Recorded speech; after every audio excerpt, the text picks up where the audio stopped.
लावा के समुद्र के ऊपर हुआ मैंगान अनगिनत विकराल लपटों के हमले के अधीन था। उसका नाजुक शरीर गिरने की कगार पर था। उसका छोटा सा चेहरा अजीब तरह से लाल हो गया था और उसकी आंखों में गुस्सा छलकने लगा था। हेवनली फायर यंग मास्टर द्वारा उसके बचाव को बार बार तोड़ा गया और उसे बार बार पीछे हटने के लिए मजबूर किया गया। मैं तुम्हारे बारे में गलत था। मुझे उम्मीद नहीं थी कि तुम ऐसे व्यक्ति बनोगे। हुआ मैंगान ने अपने निचले होंठ को काटा और खुद को शांत होने के लिए मजबूर किया। फिर गुस्से भरे स्वर में बोली, इस तरह एक व्यक्ति, मैं किस प्रकार का व्यक्ति हूँ? हुआ मैंगान, क्या आपको लगता है कि आप एक परी हैं? हर कोई अकारण ही आपके इर्द गिर्द घूमता है। वास्तव में तुम्हारे अनुसरण करने वालों में से किसी का कोई गुप्त उद्देश्य नहीं है। हेवनली फायर यंग मास्टर का रंग अतुलनीय रूप से ठंडा था। उसने पहले ही हुआ मैंगान को एक कोने में धकेल दिया था, लेकिन वह बिल्कुल चिंतित नहीं थे। मैं आपके नीच साधनों की तुलना नहीं कर सकता। हुआ मैंगान बेहद गुस्से में थी। उसने अपने चांदी के दांत भींचे और कहा, वह मदद नहीं कर सकती थी, लेकिन उसके दिल में कड़वाहट भरी मुस्कान थी। भले ही एक शिवेन ने उसे पहले चेतावनी दी थी, फिर भी वो उसके जाल में फंस गई। शायद उसने कभी नहीं सोचा था कि वह इतना घिनौना होगा। घृणित, यह हास्यास्पद है। मुझे उम्मीद नहीं थी कि आप इतने भोले होंगे। हेवनली फायर यंग मास्टर ने कुछ अजीब बात सोची थी। वह हमला करने की जल्दी में नहीं था। वैसे भी जितना अधिक आप प्रयास करेंगे, उतना ही अधिक औषधीय गुण आपके शरीर में प्रवेश करेंगे। यह काम नहीं करेगा, इसलिए संघर्ष न करें। मैं तुम्हें सफल नहीं होने दूंगा, भले ही मुझे मरना पड़े। हुआ मैंगान ने सांस लेते हुए कहा, मुझे पता है कि तुम किसका इंतजार कर रहे हो। क्या आप अभी भी येज़ेबेल की प्रतीक्षा कर रहे हैं? यह किसी काम का नहीं। उसके लिए युएलाओ की हथेली से बचना नामुमकिन है। मुझे लगता है कि आपको युएलाओ के तरीकों के बारे में पता होना चाहिए।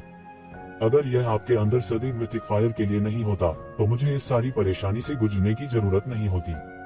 अगर मैं आपके अंदर सदी मिथिक फायर प्राप्त कर सकता हूं, तो मैं घात स्तर तक पहुंच जाऊंगा। जब ऐसा होता है, तो मैं गॉडमिथ के स्तर पर कदम रखने और सार्वभौम प्रभु बनने में सक्षम हो जाऊंगा। यदि आप अभी मुझे सबमिट करते हैं, तो जब मैं दाव सत्यापन क्षेत्र में कदम रखूंगा, तो मैं निश्चित रूप से आपको लाभान्वित करूंगा। मैं सारी सृष्टि पर राज करूंगा और तुम सारी सृष्टि की जननी होगी। एक बार जब मैं आपसे साउथमिंग मिथिक फायर निकाल लूंगा, तो मैं आपको अस्तित्व में सबसे घृणित व्यक्ति को सौंप दूंगा। आप 1000 साल या 10,000 साल तक अपमानित होंगे। हेवनली फायर यंग मास्टर के शब्दों को द्वेषपूर्ण कहा जा सकता है। उनका रंग कुछ भद्दा था। वह अपने दिल में गुस्से को रोक नहीं सका, क्योंकि उसने उस अपमान के बारे में सोचा जो उसने और येज़ेबेल ने उसे दिया था। यह ऐसा था जैसे उसे मौके पर ही थप्पड़ मार दिया गया हो। हुआ मैंगान ने स्वर्गीय अग्नि युवा मास्टर के दबाव का सामना करना जारी रखा। उसके शरीर से पहले से ही अत्यधिक पसीना आना शुरू हो गया था। हर बार जब उसने विरोध करने के लिए अपनी मार्शल शक्ति का इस्तेमाल किया, तो यह उसके लिए बेहद मुश्किल था।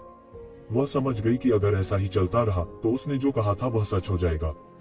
उसके शरीर में नानमिंग पौराणिक आग उबलती रही। इसने क्रोधित फीनिक्स का रूप धारण किया और आकाश की ओर उड़ गया। हालांकि उसकी भव्य आभा कमजोर और कमजोर होती जा रही थी। उस पर हेवनली फायर यंग मास्टर द्वारा दबाव डाला जा रहा था। उसकी नानमिंग मिथिकल फायर को असीम रूप से शक्तिशाली कहा जा सकता है। यह फीनिक्स जाति की जन्मजात जादुई शक्ति थी। हालांकि स्वर्गीय अग्नि युवा मास्टर का शरीर कई प्रकार की असामान्य लपटों को झेल रहा था। नानमिंग मिथिकल फायर उसके सामने अपनी पूरी शक्ति प्रदर्शित नहीं कर सका। इसके अलावा सबसे महत्वपूर्ण बात यह थी कि उसकी मार्शल शक्ति धीरे धीरे सील हो रही थी। वास्तव में वह धीरे धीरे भ्रमित होती जा रही थी। हेवनली फायर यंग मास्टर आगे बढ़ने की जल्दी में नहीं था।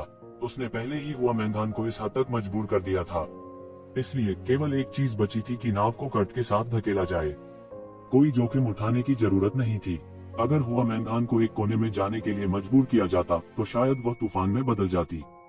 हुआ मैंगान, तुमने मुझे ऐसा करने के लिए मजबूर किया। वह बच्चा कौन लगता है कि वह है?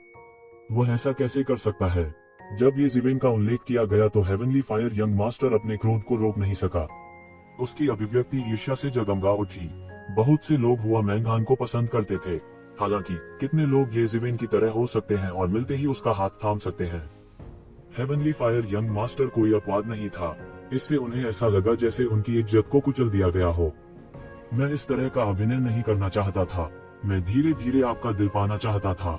हालांकि अब इससे कोई फर्क नहीं पड़ता। मेरी दिव्य शक्ति के महान सफलता के चरण तक पहुंचने की प्रतीक्षा करें। फिर मैं नामलेस डाउ कॉलेज में बेजोड़ हो जाऊंगा। जब वह समय आएगा, मैं एक महान हस्ती बन जाऊंगा। आप और वह बच्चा पेन में एक चमक से ज्यादा कुछ नहीं होंगे। हेवनली फायर यंग मास्टर ने उपहास किया। सब कुछ उसकी उम्मीदों के भीतर था। घृणित। तुम अभी भी उसके साथ प्रतिस्पर्धा करना चाहते हो, इसके बारे में सोचो भी मत। हुआ मैंधान ने अपने दांत भींचे और इन शब्दों को उगल दिया। फुहर, तुम बहुत जिद्दी हो। देखते हैं कि तुम कब तक इतनी जिद्दी हो सकती हो। जब समय आएगा देखते हैं कि क्या तुम अभी भी उसके बारे में सोच सकते हो जब तुम अपने आप को मेरे क्रॉच के नीचे आनंद ले रहे हो। हेवनली फायर यंग मास्टर की आंखें बेहद भयावह थीं। उसके जैसा स्वर्ग का एक गौरवशाली पुत्र थोड़ी सी भी अवहेलना या अवमानना नहीं कर सकता था, भले ही यह जानबूझकर किया गया हो या नहीं। तुम्हारी हिम्मत कैसे हुई हेवनली फायर यंग मास्टर, मैं तुम्हारी जान ले लूंगा। अचानक दूर से एक जोर की दहाड़ सुनाई दी। ध्वनि तरंगे तोप के गोले की तरह उड़ती हुई सीधे स्वर्गीय अग्नि युवा मास्टर की ओर बढ़ रही थी। इस आवाज को सुनकर हेवनली फायर यंग मास्टर की अभिव्यक्ति बहुत बदल गई। असंभव, तुम अभी भी जीवित कैसे हो सकते हो? उसने तुरंत प्रतिक्रिया दी। सामान्य योजना के अनुसार उसे अब तक मार दिया जाना चाहिए था। वह इस समय यहाँ कैसे प्रकट हो सकता है? यह बिल्कुल असंभव था। उसने खुद को घेरने के लिए लगातार रहस्यमयी लपटें बुझाईं। ध्वनि की लहरें उसके शरीर पर फूट पड़ी और तुरंत शून्य में विलीन हो गईं। हालांकि इस समय शून्य से एक हिंसक चीर-फाड़ की आवाज आई। यह असामान्य रूप से कान छिदवाने वाला था। पूछ, उसके सामने तुरंत एक सुनहरी आकृति प्रकट हुई। उसने अपनी आंखें चौड़ी कर लीं। इस बार वह निश्चित था कि वह गलत नहीं था। उस अंतहीन सुनहरी रोशनी के नीचे वास्तव में एक क्रोधित चेहरा था। मैं तुम्हारी जान ले लूंगा। ये ज़िवेन एक गुस्सैल अजगर की तरह थी जिसका उल्टा पैमाना छू गया था जब उसने हुआ मैंधान को इस तरह देखा था। उसने अपनी 5 उंगलियां मुट्ठी में जकड़ ली। तुरंत आकाश को भरने वाली सुनहरी रोशनी एक राक्षसी मुट्ठी ऊर्जा में परिवर्तित हो गई, जो सीधे शून्य में विस्फोट हो गई। टकराना, जोरदार धमाका हुआ। मुट्ठी की ऊर्जा एक सर्पिल ऊर्जा की तरह थी और सीधे स्वर्गीय अग्नि यंग मास्टर की रहस्यमय लपटों की ढाल में विस्फोट हो गई। इन रहस्यमय लपटों को तुरंत येज़िवेन ने तोड़ दिया और बिना किसी निशान के गायब हो गए। ये रहस्यमय लपटें येज़िवेन को जलाना चाहती थी, लेकिन यह बेकार था। वे उसके शरीर की सतह पर स्थित देवताओं को भी नहीं तोड़ सके। टकराना, मुट्ठी ने स्वर्गीय अग्नि यंग मास्टर के शरीर में जमकर विस्फोट किया। अचानक केवल हड्डियों के टूटने की शोकाकुल आवाज सुनाई दे रही थी। स्वर्गीय अग्नि युवा मास्टर की छाती तुरंत धधक उठी और उसका पूरा शरीर तोप के गोले की तरह उड़ता हुआ भेजा गया। उसने आकाश में एक बड़ी दरार फाड़ दी और बहुत दूर उड़ गया। मरना, येशिवेन का हमला खत्म नहीं हुआ था। गुस्से में येशिवेन अचानक नीचे की ओर लुढ़का, जैसे कि वह दुनिया को नष्ट करने जा रहा हो। उसके पांव के नीचे शून्य पूरी तरह से ढह गया। येशिवेन बेरहमी से स्वर्गीय अग्नि युवा मास्टर के शरीर में घुस गई। स्वर्गीय अग्नि युवा मास्टर एक तोप के गोले की तरह था और नीचे लावा के समुद्र में बेरहमी से विस्फोट कर दिया। छप छप तेज आवाज सुनाई दी। स्वर्गीय अग्नि युवा मास्टर लावा द्वारा पूरी तरह से जलमग्न हो गया था। बूम, एक जोरदार धमाका हुआ। येशिवेन ने सीधे लावा के समुद्र में छलांग लगा दी। उसके शरीर से फूटने वाली शक्तिशाली आभा ने तुरंत 100 मील के दायरे में लावा को वाष्पित कर दिया और एक विशाल क्षेत्र प्रकट कर दिया। हेवनली फायर यंग मास्टर का प्रेत प्रकट हुआ था। इस समय उसकी आंखें अभी भी अविश्वास से भरी हुई थीं। वो सोच भी नहीं सकता था कि येशिवेन उस पर हमला करेगा। यह कहा जा सकता है कि उसके पास वापस लड़ने की ताकत भी नहीं थी। भले ही वह पहले ही गहन मृत्यु अवस्था में कदम रख चुका था, उसने कभी नहीं सोचा था कि वास्तव में एक दिन ऐसा भी आएगा जहां उसे इस हद तक पीटा जाएगा जहां वह उसी पीढ़ी के एक युवा विशेषज्ञ के खिलाफ जवाबी कार्रवाई करने में असमर्थ होगा। इससे उनके हृदय का सारा आत्मविश्वास और गर्व पूरी तरह से नष्ट हो गया था। येशिवेन की संप्रभुता की घोषणा के कारण वह पहले से ही बहुत क्रोधित था। संक्षेप में, यह उनके गर्व और आत्मविश्वास के कारण था। वह किसी को भी उसे उकसाने की इजाजत नहीं देते थे।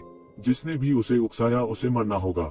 येशिवेन ने अपने आत्मविश्वास और गर्व को सीधे तौर पर चकनाचूर करने के लिए 2 हमलों का इस्तेमाल किया था।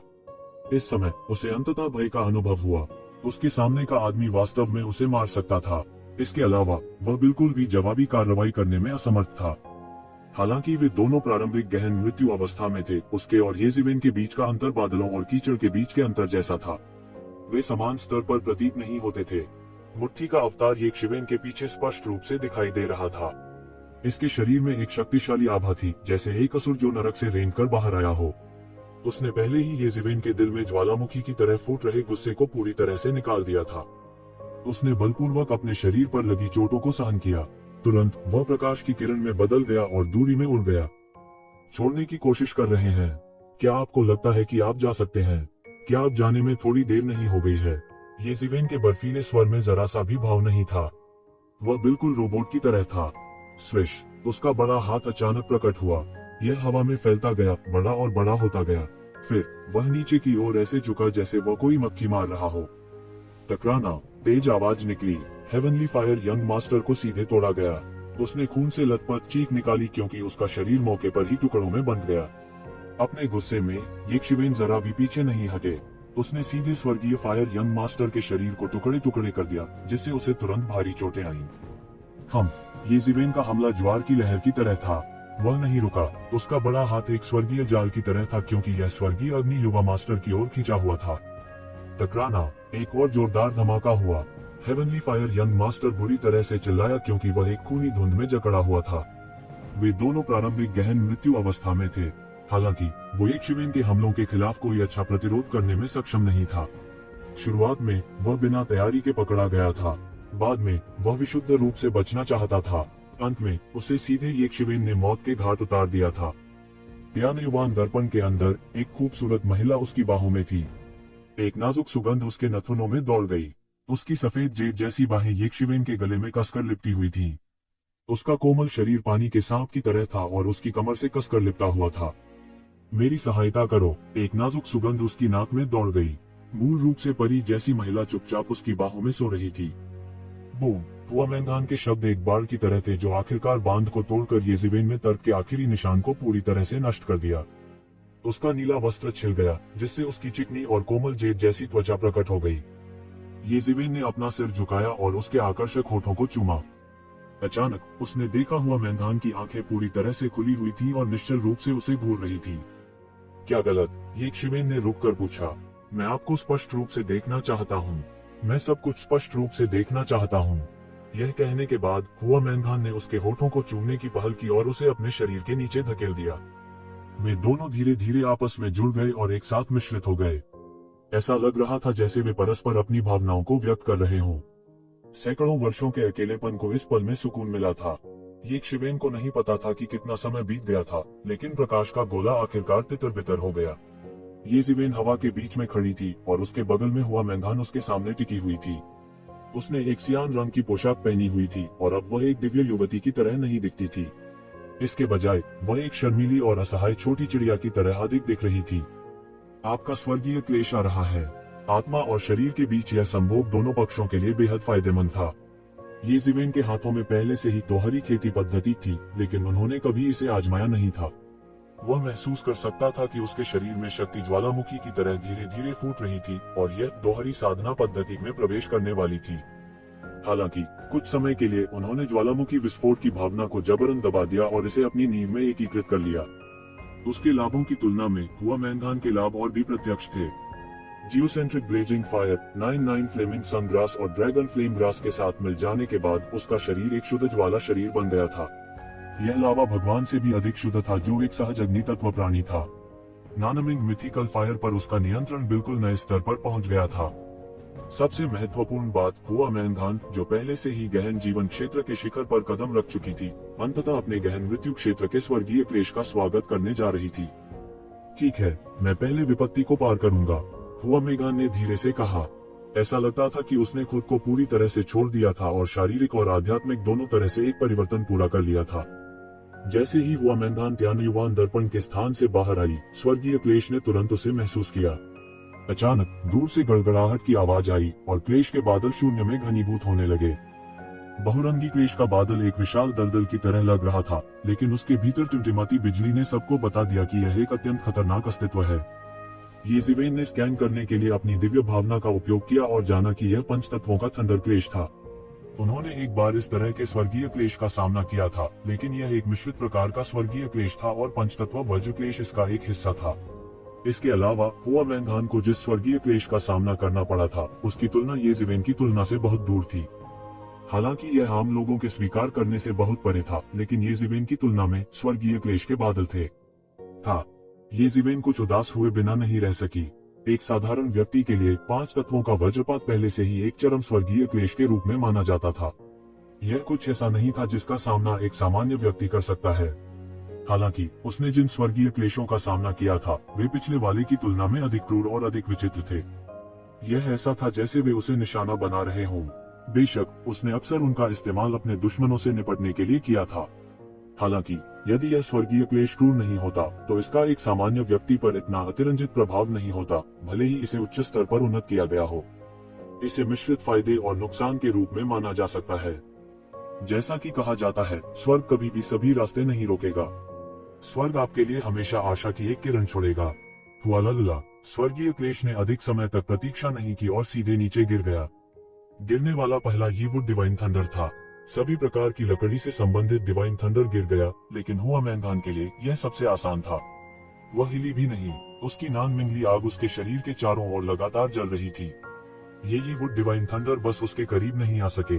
हालांकि यह एक स्वर्गीय क्लेश था, लेकिन आखिरकार यह लकड़ी से जुड़ा हुआ था, इसलिए उसकी नॉन मिंगली फायर इसे नियंत्रित करने में सक्षम थी। यह स्तर लगभग बिल्कुल भी कठिन नहीं था। इसके विपरीत ये वुड डिवाइन थंडर येज़ेवेन के शरीर में समाहित हो गए थे। पहले येज़ेवेन ने उसे बताया था कि वह खेती के लिए स्वर्गीय क्लेश के बादलों को अवशोषित कर सकता है, इसलिए हुआमैंगान ने इसे आजमाना शुरू किया। येज़ेवेन का अत्याचारी शरीर अद्वितीय था और उसकी अत्याचारी ताकत एक अजगर को मारने के लिए पर्याप्त थी। हालांकि हुआमैंगान का स्वर्गीय फीनिक्स शरीर भी बुरा नहीं था। किंवदंती के अनुसार फीनिक्स जाति में स्वर्गीय फीनिक्स को एक शाही परिवार के रूप में भी माना जाता था। हुआमैंगान ने अपने स्वर्गीय फीनिक्स शरीर को जगाया था, इसलिए भले ही उसका शरीर उसके अत्याचारी रूप के समान पहलू में अच्छा नहीं था, फिर भी उसके लिए इतनी मजबूत काया होना संभव था। ये वुड डिवाइन थंडर लगातार पिघल रहे थे और फिर सीधे उसके शरीर में बच गए। येज़ेवेन समझ सकती थी कि हुआमैंगान की आभा दिन ब दिन शक्तिशाली होती जा रही थी। स्वर्गीय क्लेश ने उसे कमजोर नहीं किया, इसके विपरीत इसने उसे और अधिक शक्तिशाली बना दिया। भले ही वह जानता था कि हुआमैंगान के पास सफलता का 90% मौका था, लेकिन फिर भी उसने आराम करने की हिम्मत नहीं की। इसलिए उन्हें अभी भी किनारे से देखना पड़ा। अगर कुछ अनपेक्षित हुआ तो भले ही यह स्वर्गीय क्लेश को ट्रिगर करे, फिर भी उसे हस्तक्षेप करना होगा। हुआलाला, वुडॉफी की दिव्य गड़गड़ाहट जल्द ही समाप्त हो गई। जल्द ही इसने स्वर्गीय क्लेश के दूसरे चरण में प्रवेश किया, वो की पृथ्वी की दिव्य गड़गड़ाहट। वो की पृथ्वी के सभी प्रकार के मिट्टी के पीले दिव्य थंडर नीचे गिर गए। वो की पृथ्वी का प्रत्येक दिव्य गड़गड़ाहट एक विशाल पर्वत के नीचे गिरने जैसा था। जब यह मैग्मा की सतह पर उतरेगा तो यह विशाल लहरें पैदा करेगा, जैसे कि यह सब कुछ नष्ट कर सकता है। यह वुड डिवाइन थंडर से भी ज्यादा भयानक था। कमोबेश यह हुआमैंगान के लिए कुछ खतरा पैदा कर सकता है। हालांकि वह अब वैसी नहीं थी जैसी वह अतीत में थी। येज़ेवेन के साथ दोहरी साधना पूरी करने के बाद उसकी ताकत को कमजोर नहीं कहा जा सकता था। वास्तव में यह गहन जीवन अवस्था के शिखर को पार कर चुका था।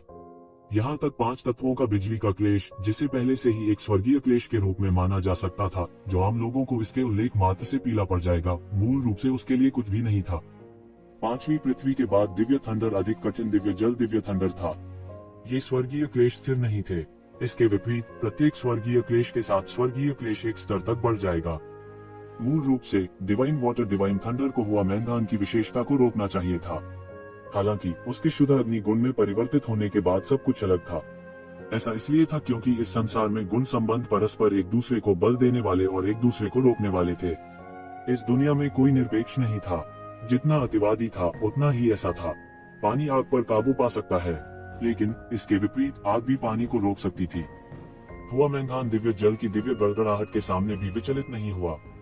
उसके बाद गेंग मेटल डिवाइन लाइटनिंग आसमान से बरसी। गेंग मेटल डिवाइन लाइटनिंग सीधे विशाल हथियारों में बदल गई। 18 प्रकार के अस्त्र शस्त्र थे। वे सभी दिव्य अस्त्र थे जो दुनिया में हर चीज को पार करने में सक्षम प्रतीत होते थे। हुआमैंगान पीछे नहीं हटे। उसने तुरंत नानमिंग फायर को बाहर निकाल दिया और सीधे इन 7वीं धातु दिव्य थंडर को मौके पर ही परिष्कृत कर दिया। इन अनगिनत शुद्ध 7वीं धातु दिव्य थंडर को उसके द्वारा एक सुनहरी लंबी तलवार में परिष्कृत किया गया था। यह लंबी तलवार सुनहरी रोशनी से जगमगा रही थी। यह चकाचौंध करने वाला था।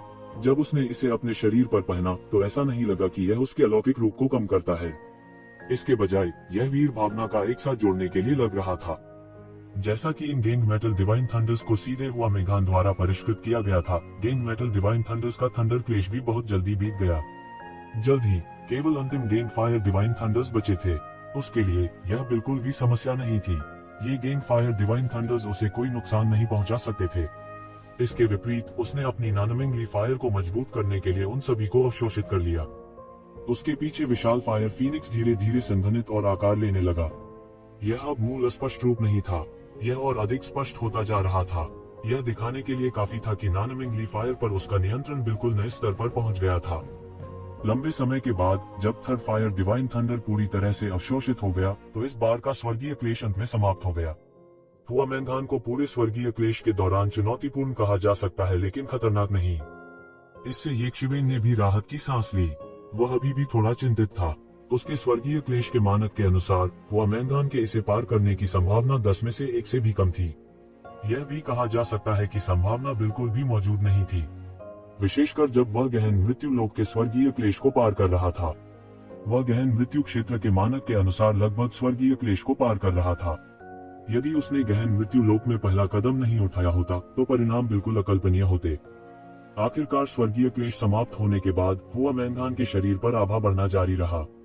यह कहा जाना चाहिए कि हुआमेंगान के शरीर पर आभा पहले से ही तेजी से शक्तिशाली हो गई थी जब उसने थर्ड गुड डिवाइन थंडर को अवशोषित करना शुरू कर दिया था। उसका पूरा शरीर एक हरी आभा से चिलमिला रहा था। हालांकि इस क्षण यह विशाल शक्ति पूरी तरह से संयमित होने में असमर्थ प्रतीत हो रही थी, क्योंकि यह बाहर निकल गई थी। पहाड़ की धारा की तरह इसे समाहित नहीं किया जा सकता था। कदम दर कदम यह गहन जीवन अवस्था के शिखर की ओर चढ़ता गया, थोड़ा थोड़ा करके, और गहन मृत्यु अवस्था की ओर बढ़ने लगा। बूम बूम बूम, उसके शरीर पर आभा लगातार फूटती रही। येक्षिवेन ने कार्रवाई नहीं की, वह केवल चुपचाप देखता रहा। इस समय कोई भी उसकी मदद नहीं कर सकता था। इसे पार करने के लिए वह केवल खुद ही इसे पार कर सकती थी। इसके अलावा यह गहन मृत्यु क्षेत्र में प्रवेश करने के बाद उसकी नींव से संबंधित था। वह दूसरों की मदद पर भरोसा नहीं कर सकती थी। अंत में लंबे समय के बाद उसके शरीर पर आभा और असली युवान कुछ हद तक जमा हो गया था। एक अंतिम विस्फोट का सामना करते हुए वह तुरंत गहन मृत्यु क्षेत्र की बाधा के माध्यम से टूट गई और सीधे एक ही सांस में गहन मृत्यु क्षेत्र के प्रारंभिक चरण में कदम रखा। हालांकि उसका वर्तमान क्षेत्र अभी भी स्थिर नहीं था।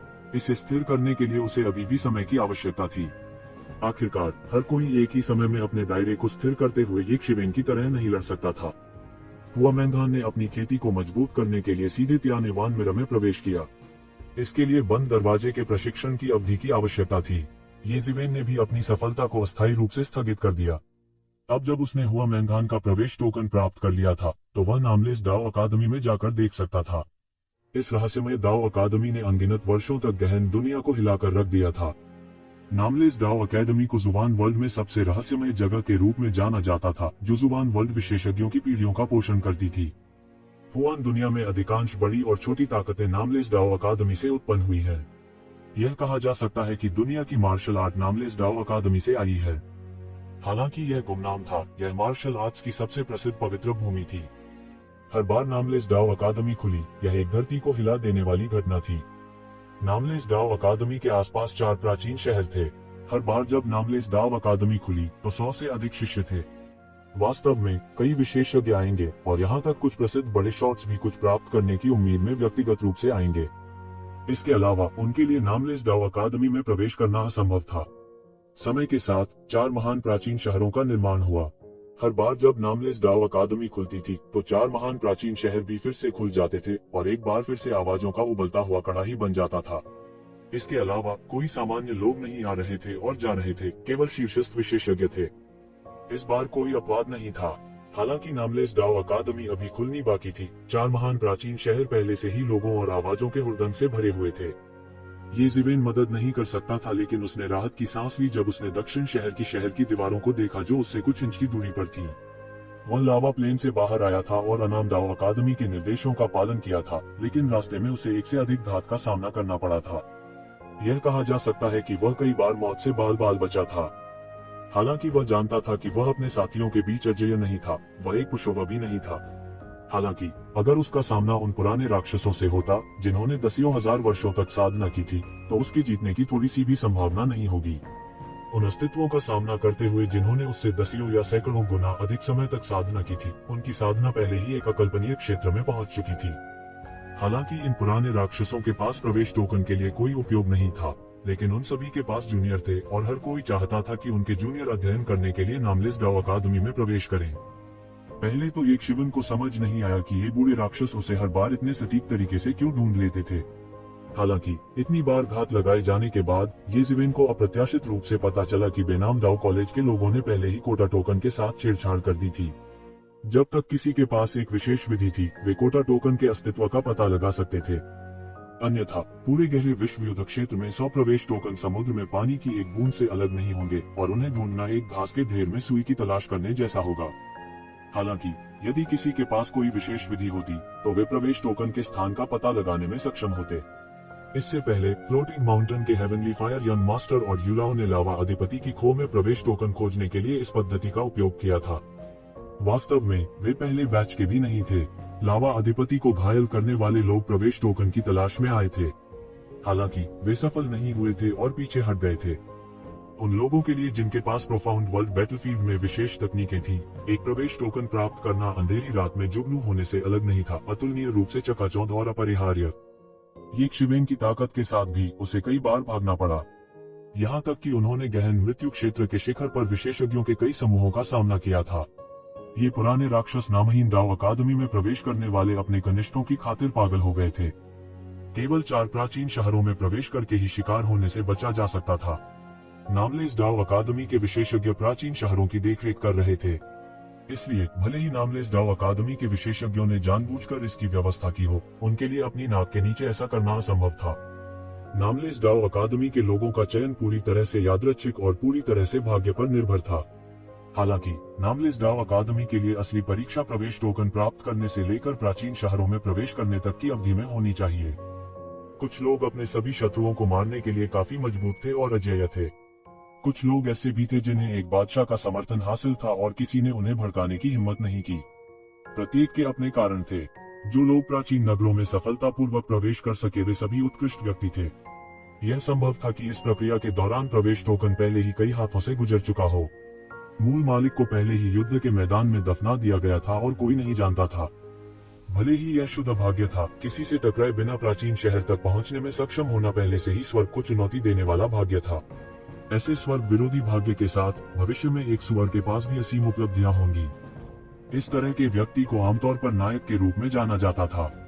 भले ही वह सुअर होता, फिर भी वह उड़ने वाला सुअर होता। कोई साधारण व्यक्ति उनकी तुलना नहीं कर सकता था। रास्ते में येज़िवेन का पीछा करते हुए लोगों के 1 दर्जन से अधिक समूहों का सामना हुआ था। सबसे कमजोर गहन मृत्यु क्षेत्र मध्यवर्ती चरण में थे, फिर भी येज़िवेन उन्हें पराजित करने में असमर्थ थी। गहन मृत्यु लोक के शिखर चरण में उन लोगों की तो बात ही छोड़ दें। वह इस प्राचीन शहर फॉलन मून सिटी के लिए पूरे रास्ते में एक खेदजनक स्थिति में भाग गया था। ये शिवेन खुद पर हंसे बिना नहीं रह सकी। गहन मृत्यु लोक में कदम रखने के बाद वह थोड़ा उत्साही हो गया था। उसे यह भ्रम था कि संसार के सभी वीर उसके सामने बेबस हैं। यहाँ तक जून डिंगटिन, एक शक्तिशाली दुश्मन, भी उससे हार गया था। भले ही जून डिंगटिन अपने चरम पर था, ये जीवेन में उससे लड़ने का आत्मविश्वास था। हालांकि इसका क्या फायदा था? आवारा कुत्ते की तरह अब भी उसका पीछा किया जा रहा था। महज 1 महीने में ही वह पूरी तरह से होश में आ गया था। तो क्या हुआ अगर वह वास्तव में अपने साथियों के बीच अजेय था? दुनिया में कई पुराने राक्षस थे जिन्होंने हजारों या दसियों हजारों वर्षों तक खेती की थी। उनकी तुलना में वह अभी भी बहुत अपरिपक्व था। इसके अलावा यहाँ तक युवा पीढ़ी के बीच भी उन्हें अजेय नहीं माना जाता था। इसके अलावा उनके विरोधी सभी पौराणिक दायरे में थे। इस बात की परवाह किए बिना कि यह एबिसल दानव मास्टर या दैवीय संघ नेता थे, वे सभी पौराणिक क्षेत्र में अजेय अस्तित्व माने जाते थे। उनके पास उन्हें देखने की योग्यता ही नहीं थी। अचानक उसने अपने मूल रूप से कुछ अहंकारी विचारों पर अंकुश लगाया। हालांकि इसने मार्शल आर्ट के शिखर पर सीधे पहुंचने के उनके संकल्प को भी मजबूत किया। भले ही उसे दुनिया का दुश्मन बनना पड़े, फिर भी वह खून का रास्ता बना लेगा। फॉलन मून सिटी की दीवारों पर अपक्षय के लंबे निशान थे। ये समय के निशान थे। भले ही इसे एक प्राचीन व्यूह रचना द्वारा तय किया गया था, लेकिन अनगिनत वर्षों के बाद भी समय के निशान बाकी रह गए थे। देवताओं के अलावा कौन अमर हो सकता है? पूरे फॉलन मून सिटी में कई बहादुर आभा छिपी हुई बाघों की तरह बेहोश दिखाई दे रही थी। लोगों को दुनिया को भस्म करने का भ्रम देने के लिए केवल भावना ही काफी थी। ये विभिन्न जातियों के छिपे हुए अद्वितीय विशेषज्ञ थे। अचानक येज़िवेन ने पाया कि कई विशेषज्ञ शहर के गेट पर कुछ चर्चा कर रहे थे। ये विशेषज्ञ कम से कम गहन जीवन क्षेत्र और उससे ऊपर के थे। इन डिवीजन का कोई भी विशेषज्ञ मौजूद नहीं था। गहन जीवन क्षेत्र के शिखर पर भी कई अस्तित्व थे और गहन मृत्यु क्षेत्र के प्रारंभिक चरण में शक्तिशाली अस्तित्वों की कोई कमी नहीं थी। येज़िवेन ने पास जाकर देखा कि सभी ने शहर के फाटक को घेर लिया था। येज़िवेन की गहरी इंद्रियों ने उसे बताया कि शहर का गेट वास्तव में एक सरनी संरचना से घिरा हुआ था। हालांकि यह सरनी निर्माण अत्यंत सरल था। यह कहा जा सकता है कि इसे एक महान व्यूह निर्माण गुरु द्वारा स्थापित किया गया था। यदि येज़िवेन ने great ghost hot flame formation को नहीं समझा होता और उसी समय इसका अनुमान नहीं लगाया होता, तो वह इतनी आसानी से इसका पता नहीं लगा पाता। वह सिर्फ एक नजर से इसका पता लगा सकता है। हाँ हाँ, यह दिलचस्प है, ये व्यक्ति दिलचस्प है। शहर की दीवार पर एक इंसान से लंबा एक चील ये ज़िवेन को घूर रहा था। हालांकि उसकी आभा संयमित थी। अगर यह उसके विशाल शरीर के लिए नहीं होता तो वह वास्तव में एक साधारण चील से अलग नहीं होता। ज़िवेन ने तुरंत अपने शरीर पर एक तेज चेतना महसूस की। उसने तुरंत ऊपर देखा और देखा कि शहर की दीवार का शीर्ष खाली था। वहां स्पष्ट रूप से कोई नहीं था, लेकिन ये ज़िवेन स्पष्ट रूप से महसूस कर सकता था कि कोई उसकी जासूसी कर रहा था। वहां एक सन्नी गठन है। ज़िवेन ने तुरंत प्रतिक्रिया व्यक्त की। सन्नी निर्माण के क्षेत्र में उनके साथियों के बीच वर्तमान को बेजोड़ कहा जा सकता है। उन्हें गुरु कहा जा सकता है। हालांकि वह इसे एक नजर से नहीं देख सकता था, फिर भी वह इसे आसानी से देख सकता था। ओह, उसने मुझे खोज लिया, बाज थोड़ा हैरान हुआ।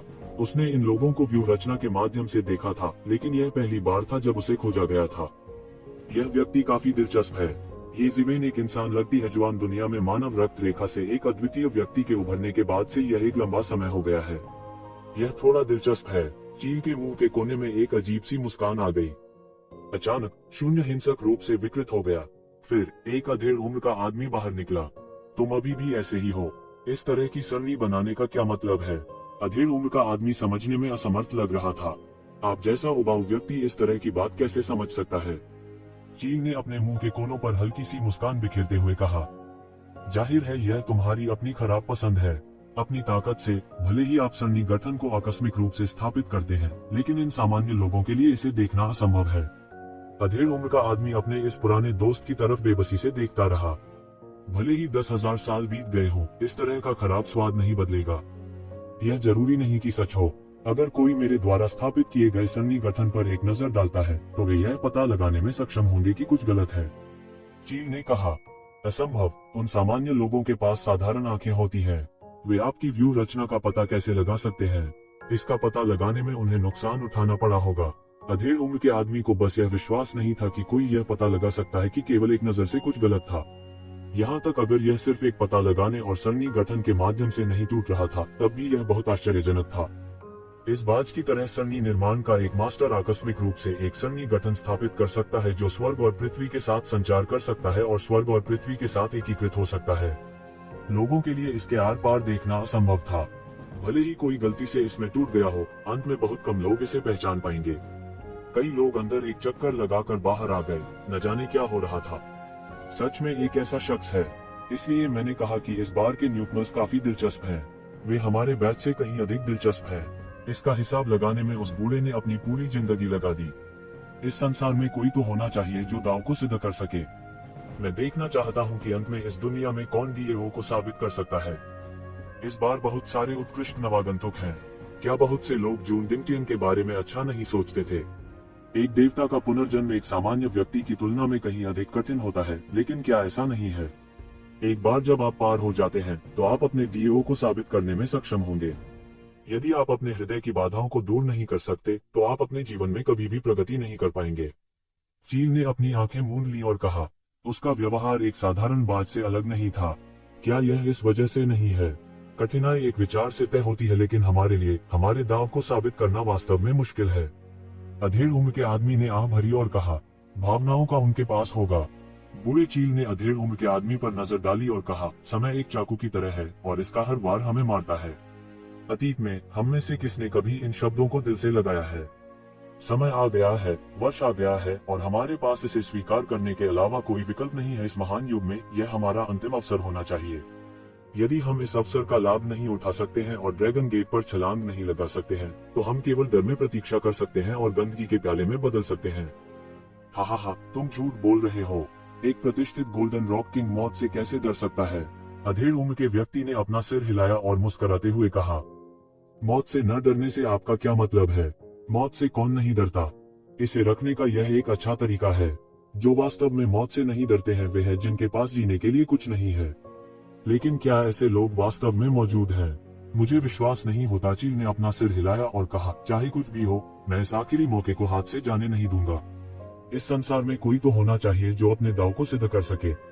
लेकिन उन्होंने कभी नहीं कहा कि जो व्यक्ति अपने डीएओ को साबित कर सकता है वह उन लोगों में से एक होना चाहिए। हमारे पास भी मौका है। हाँ, चींटियां भी जीना चाहती हैं, हमें अकेले रहने दो। अधेड़ आदमी हंसा और बोला, चील ने उसकी ओर देखा, फिर सीधे अपने पंख फैलाए और हवा में उड़ गई। वह आगे और आगे उड़ता गया और धीरे धीरे गायब हो गया। उस अधेड़ उम्र के आदमी ने भी सिर हिलाया और अनायास ही हंस पड़ा। फिर वह धीरे धीरे हवा में गायब हो गया। हालांकि जाने से पहले वो यक्षिबेन को देखे बिना नहीं रह सका। यहाँ तक गोल्डन विंग ड्रॉप किंग भी इस आदमी से हैरान है। कौन है ये? ऐसा लगता है कि चीजें अधिक से अधिक दिलचस्प होती जा रही हैं। यक्षिबेन को अचानक लगा कि उसकी पैनी नजर फिर से गायब हो गई। वह सतर्क हुए बिना नहीं रह सका। लुओयू सिटी वास्तव में नामलेस डाउ कॉलेज के कुछ उपग्रह शहरों में से एक होने के योग्य था। यह वाकई बहुत प्रभावशाली था। यह सिर्फ एक शहर का द्वार था और ऐसा एक विशेषज्ञ था। उनके लिए यह खतरे की घंटी बजाने के समान था। उसे बहुत आत्मसंतुष्ट नहीं होना चाहिए। मुझे क्या करना चाहिए? धिक्कार है। यह सरणी किसने स्थापित की है? अगर मुझे पता चला तो मैं निश्चित रूप से उसका सिर घुमाऊंगा और गेंद की तरह लात मारूंगा। जो बोलता था वह सुअर था। यह एक विशाल जंगली सुअर था। ऐसा लगता था कि उसने अपने शरीर को सिकोड़ने के लिए लौ वर्ल्ड की जादुई शक्ति का इस्तेमाल किया था। अन्यथा ये ज़िवेन एक नजर में देख सकती थी कि उसका शरीर 100 मीटर से अधिक लंबा था। इसे कोलोसस कहा जा सकता है। यह जंगली सुअर स्पष्ट रूप से एक भिन्न प्रजाति थी। यह अज्ञात था कि यह दानव जाति का था या किसी अन्य जाति का। इसके शरीर ने एक वीर आभा उत्सर्जित की। इसकी साधना गहन जीवन अवस्था के चरम पर थी। उपस्थित विशेषज्ञों में भी यह कमजोर नहीं था। मुझे मत बताओ कि अगर यह जारी रहा तो हमें दूसरे शहरों में भागना होगा। अगर ऐसा है तो क्या हम अपना चेहरा नहीं खो देंगे? बिल्कुल सही। धिक्कार है। क्या तुम में ऐसा कोई स्वामी नहीं जो संगनियों में निपुण हो? एक गोज भी क्यों नहीं है? इस समय 3 सिर वाला एक विशाल सुनहरा शेर श्राप दिए बिना नहीं रह सका। कहा जा सकता है कि बाहर अवरुद्ध होने के बाद उसका मूड खराब हो गया था। भीड़ में कुछ ऐसे लोग थे जो व्यूह रचना में दक्ष माने जाते थे। जब उन्होंने उन शब्दों को सुना तो वे असामान्य रूप से लज्जित हुए बिना न रह सके। उनकी आंखों में नफरत झलक रही थी। जो लोग यहाँ हो सकते थे वे अपने अपने गुटों में स्वर्ग के गौरव कहे जा सकते थे। उन्हें कभी इस तरह अपमानित कब किया गया था? सोने के शेर के डर के कारण ही वे कुछ नहीं बोले। यह सिंह अत्यंत शक्तिशाली था। इसकी गहन मृत्यु अवस्था की साधना एक क्षेत्र में घूमने और सभी जीवित चीजों को हेय दृष्टि से देखने के लिए पर्याप्त थी। ये ज़िवेन क्या हुआ? यक्षिबेन के बगल में एक लौ टिमटिमा रही थी। लौ के भीतर हुआ मैंधान की आकृति धीरे धीरे स्पष्ट हो गई। समेकन के 1 महीने से अधिक समय के बाद उसने अपनी खेती को पूरी तरह से स्थिर कर लिया था। इसलिए उसे बंद कमरे में प्रशिक्षण जारी रखने की कोई आवश्यकता नहीं थी। जब हर कोई इस बारे में बात कर रहा था, अचानक 3 सिरों वाले सुनहरे शेर ने अचानक अपने 3 सिर घुमाए और हुआ मैंधान की ओर देखा जो ये ज़िवेन के पास खड़ी थी। आपके पास एक कोटा टोकन की गंध है। आज्ञाकारी रूप से इसे सौंप दें। 3 सिरों वाले सुनहरे शेर ने अपनी लंबी और संकीर्ण आंखों को एक ठंडी अभिव्यक्ति के साथ सिकोड़ लिया। यह शक्ति से भरपूर था। जिस क्षण कोटा टोकन शब्द निकला, हर कोई तुरंत हड़कंप मच गया। फॉलन मून सिटी आने के लिए उन्होंने अपनी जान जोखिम में डाली थी। वास्तव में क्या यह देखने के लिए नहीं था कि क्या कोई खजाना था जिसे वे उठा सकते थे और नामलेस डाउ कॉलेज में प्रवेश कर सकते थे? अब जबकि उनके सामने वाली महिला के ऊपर एक कोटा टोकन था, यह उनके लिए स्वाभाविक रूप से असाधारण था। निश्चित रूप से सभी ने जल्दी से अपने जांच के तरीकों का इस्तेमाल किया। निश्चित रूप से उन्होंने हुआ मैंधान के शरीर पर कोटा टोकन की आभा को महसूस किया। इस तरह की आभा नामलेस डाउ कॉलेज के एक सर्वशक्तिमान विशेषज्ञ का काम था। ऐसा कहा जाता था कि यह प्राचीन काल से चली आ रही एक तकनीक थी। इसे तब तक हटाना असंभव था जब तक कि मृतक क्षेत्र के विशेषज्ञ ने इसे व्यक्तिगत रूप से हटा नहीं दिया। हालांकि अगर ऐसा कोई विशेषज्ञ उसका साथ दे रहा था तो क्या इस टोकन पर दूसरों के डिजाइन होने से डरने की जरूरत होगी? इसलिए सामान्य लोगों के लिए इस कोटा टोकन का प्रभामंडल स्पष्ट नहीं था। हालांकि एक बार जब उन्होंने इसे खोज लिया तो उन्हें पता चल जाएगा कि यह वास्तविक था। हुआ मैंधान का चेहरा अचानक ठंडा पड़ गया। इस टोकन को हासिल करने के लिए उन्हें कई उतार चढ़ावों से गुजरना पड़ा। वह दूसरों को इसे कैसे ले जाने दे सकती है? उसे दे दो। यह कोई ऐसी चीज नहीं है जिसे आप जैसा तुच्छ इंसान धारण करने के योग्य है। यह सही है। आज्ञाकारी रूप से इसे सौंप दो, अन्यथा समय आने पर तुम्हारा जीवन खतरे में पड़ जाएगा। अचानक सब एक साथ बोलने लगे। किसी भी मामले में इस समय वे दोनों सार्वजनिक आलोचना के निशाने पर थे। यहाँ तक एक गहन जीवन क्षेत्र के विशेषज्ञ ने भी हुआ मैंधान पर चिल्लाने का साहस किया। तुम मरना चाहते हो? ये ज़िवेन ने अचानक उदासीनता से कहा। उसकी आवाज तुरंत सबके कानों में फैल गई। हर कोई उसके स्वर में शीतलता को आसानी से महसूस कर सकता था। 1 महीने से भी अधिक समय तक यह कहा जा सकता था कि उसे एक आवारा कुत्ते की तरह शिकार बनाया गया था। वह लगातार चिंता की स्थिति में था। उनके दिल में नाराजगी लंबे समय से काफी हद तक जमा हो गई थी। अभिमानी, क्या आप अकेले ही हम सबके खिलाफ जाना चाहते हैं? गुस्सासी इंसान, तुम मौत को दावत दे रहे हो। आप स्वर्ग और पृथ्वी की विशालता नहीं जानते। ये लोग यक्षविन की बातों से डर गए थे। हालांकि उन्होंने तुरंत एक के बाद एक उसे शाप देना शुरू कर दिया। उनके लिए यह एक असाधारण शर्म और अपमान था। वे एक इंसान से डरे हुए थे। यह एक अविश्वसनीय शर्म और अपमान था। हम इसमें घमंड करने की क्या बात है? अगर आप में क्षमता है तो बाहर आओ और लड़ो। मेरा मूड खराब है, मैं हर तरह के असंतोष से निपटने में माहिर हूँ। यक्षविन ने इन लोगों को घूरते हुए उपहास किया। उनकी निगाहें बर्फ के ठंडे चाकू की तरह थीं, जो उनके शरीर में घुस गई थीं। मानव, तुम वास्तव में जीवन और मृत्यु के बीच के अंतर को नहीं जानते। इतने सारे लोगों के खिलाफ दो मुट्ठियों से लड़ना आपके लिए मुश्किल है। आज्ञाकारी रूप से कोटा टोकन सौंप दो, वरना तुम्हारा जीवन खतरे में पड़ जाएगा। अचानक भीड़ से एक अनिश्चित आवाज सुनाई दी और यह ठंडी और तेज थी।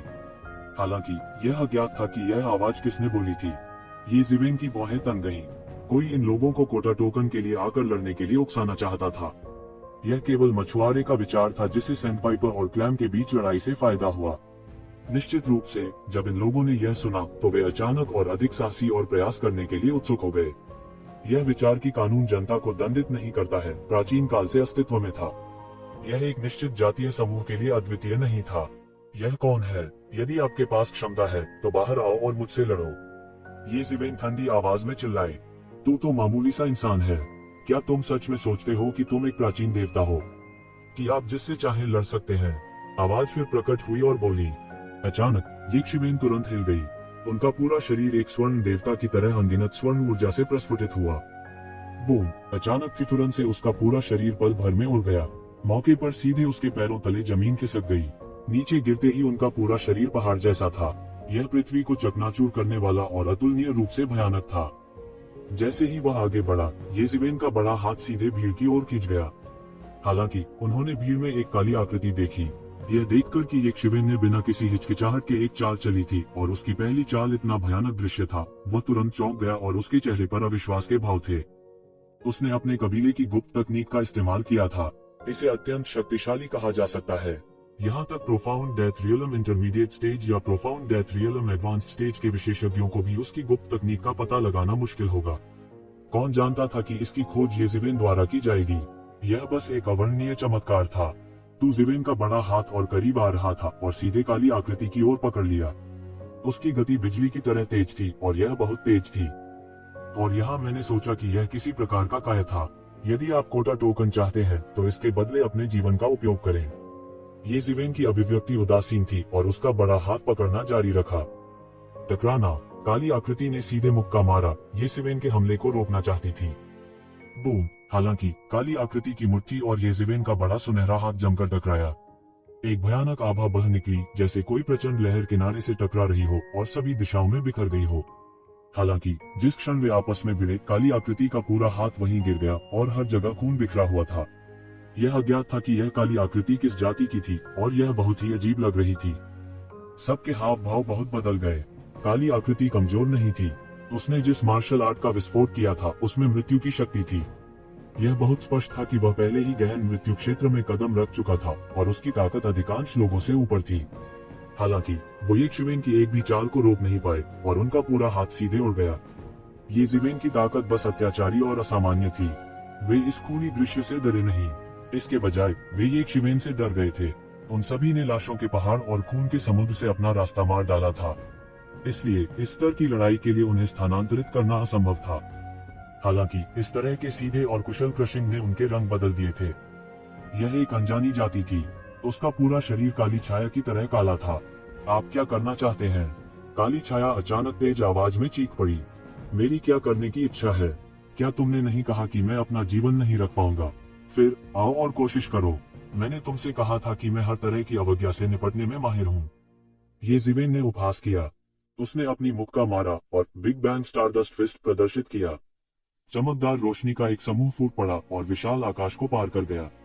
फिर इसने सीधे काली छाया के शरीर पर बमबारी की और उसके टुकड़े टुकड़े कर दिए। हर कोई वास्तव में इस बार हिल गया था। यक्षविन ने एक क्षण पहले से लेकर अब तक पूरी तरह से दबदबा बना रखा था। कहा जा सकता है कि उनकी लगभग हर हड़ताल एक अद्वितीय गुरु को तुरंत समाप्त करने में सक्षम थी। अत्यंत शक्तिशाली, तीन सिरों वाले सुनहरे शेर ने अपनी आंखें सिकोड़ ली और ठंडे स्वर में कहा, क्या आप मेरे देखने के लिए ऐसा कर रहे हैं? उसके पूरे शरीर पर सुनहरे फर ने सूरज की रोशनी में एक चमकदार रोशनी बिखेरी। यह एक असाधारण उत्पत्ति वाली एक प्राचीन प्रजाति थी। इसके अलावा इसकी वंशावली और भी असाधारण थी। हाँ तो क्या? ये ज़िवेन ने ठंडा जवाब दिया। क्या तुम मरना चाहते हो? तीन सिर वाले सुनहरे शेर के रोंगटे खड़े हो गए। उसके पूरे शरीर पर सुनहरी रोशनी विशाल आकाश में फैल गई। यह अतुलनीय रूप से धधक रहा था। ये सुनहरी रोशनी एक धारा में बदल गई और सीधे यक्षिवेन की ओर बढ़ गई। यक्षिवेन हमला करने वाली थी। अचानक उसके सामने एक जलती हुई दीवार खड़ी हो गई। सुनहरी रोशनी सीधे धधकती दीवार में टकराए। हालांकि इसके लिए धधकती दीवार को तोड़ने का कोई रास्ता नहीं था।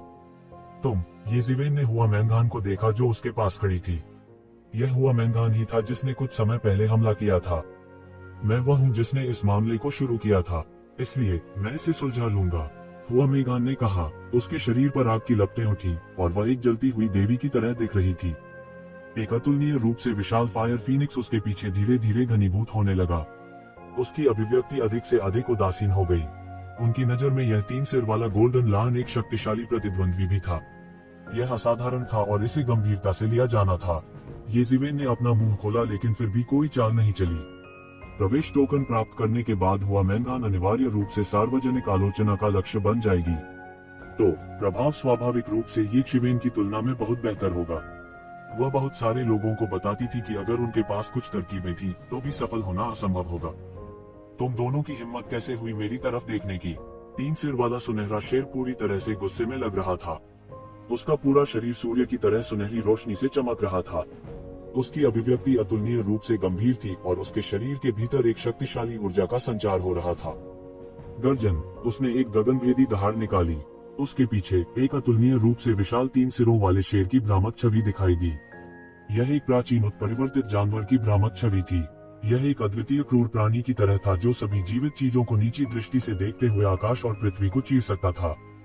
उसके पैरों के नीचे सुनहरी रोशनी चमक उठी। वह इस सुनहरे समुद्र के ऊपर खड़ा था। उसकी आभा पहाड़ों और नदियों को खा रही थी। एक अतुलनीय रूप से विशाल तेज पंजा हुआ मैंगान की ओर बढ़ा। उनके तेज पंजे में ब्रह्मांड समाहित था और एक अद्वितीय महान मार्ग समाहित था। यह बहुत प्रभावशाली था। ये ज़िवेन बगल से देख रही थी। इस समय हुआ मेघान अंत में चले गए। उसके शरीर पर धधकती लपटें अचानक उठी और आग का समुद्र बन गया। यह ऐसा था जैसे दो अतुलनीय विशाल संसार सुनहरे महासागर से टकरा गए हों। टकराना, आग का समुद्र और सुनहरा समुद्र एक दूसरे से भयंकर रूप से टकराए और एक चमकदार रोशनी फूट पड़ी, मानो दो दुनिया आपस में टकरा गई हो। यह ऐसा था जैसे कोई तारा फट गया हो और प्रकाश सभी दिशाओं में फैल गया हो।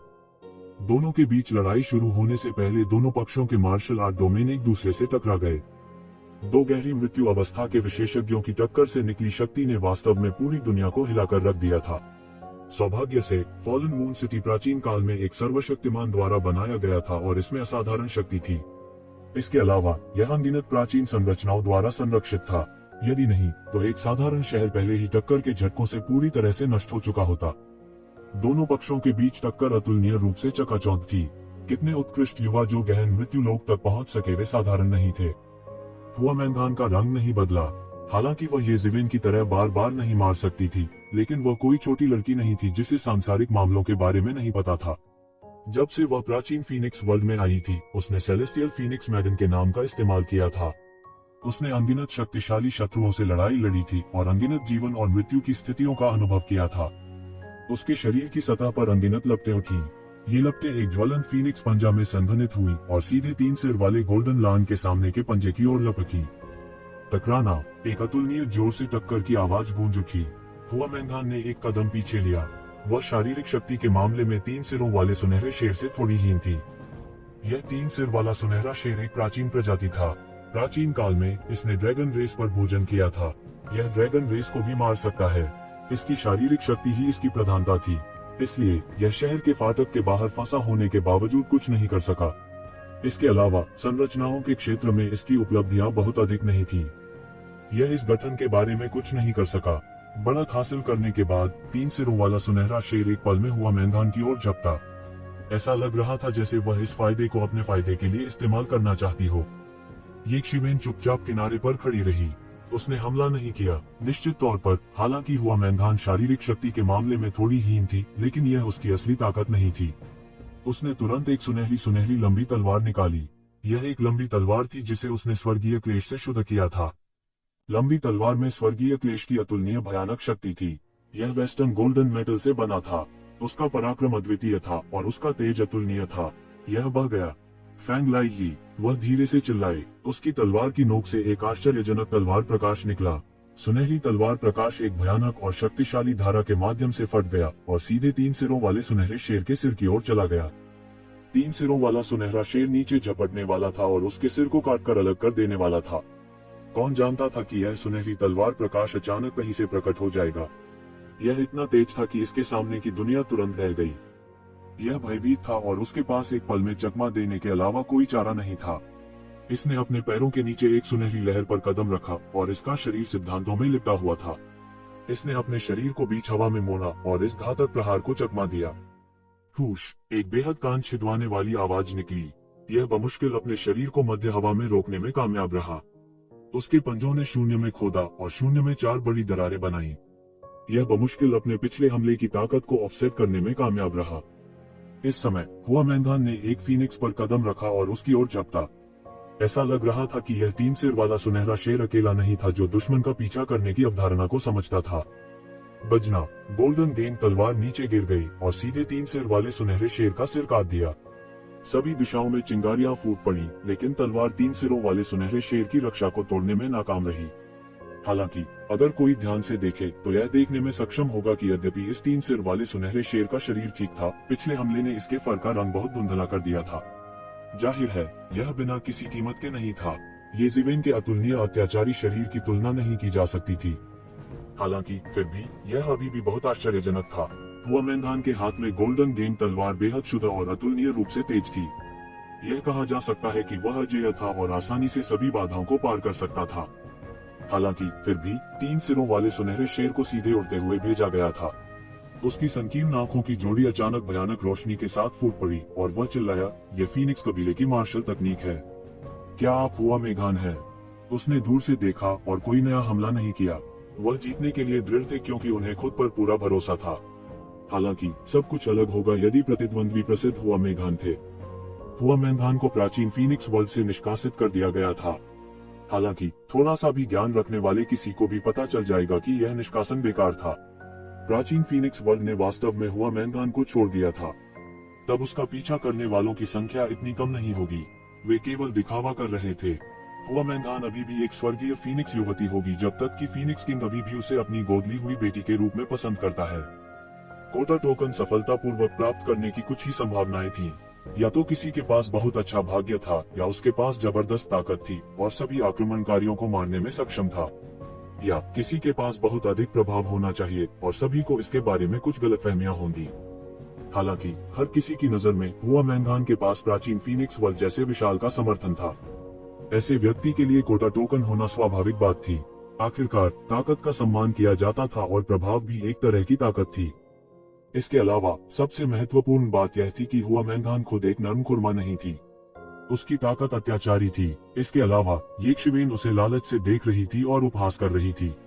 इसलिए उसने लापरवाही से उस पर हमला करने की हिम्मत नहीं की। हुआ मेघान की अभिव्यक्ति उदासीन थी। उसके हाथ में सुनहरी तलवार अतुलनीय रूप से धधक रही थी। आप इस कोटा टोकन के योग्य हैं। 3 सिरों वाला सुनहरा शेर इस कोटा टोकन के लिए हुआ मेघान की योग्यता को स्वीकार किए बिना नहीं रह सका। हाँ, यही योग्यता थी। बलवान ही बलवान को पहचानता था और दुर्बल ही सदा अपने शिकार का शिकार होता। क्या मुझे यह योग्यता प्राप्त करने के लिए आपकी स्वीकृति की आवश्यकता है? ये ज़िवेन ने उपहास किया और कहा। 3 सिरों वाले सुनहरे शेर ने ये ज़िवेन और हुआ मेघान की ओर अपनी दमनकारी निगाहें घुमाई। उसकी आंखों में एक अशुभ चमक थी।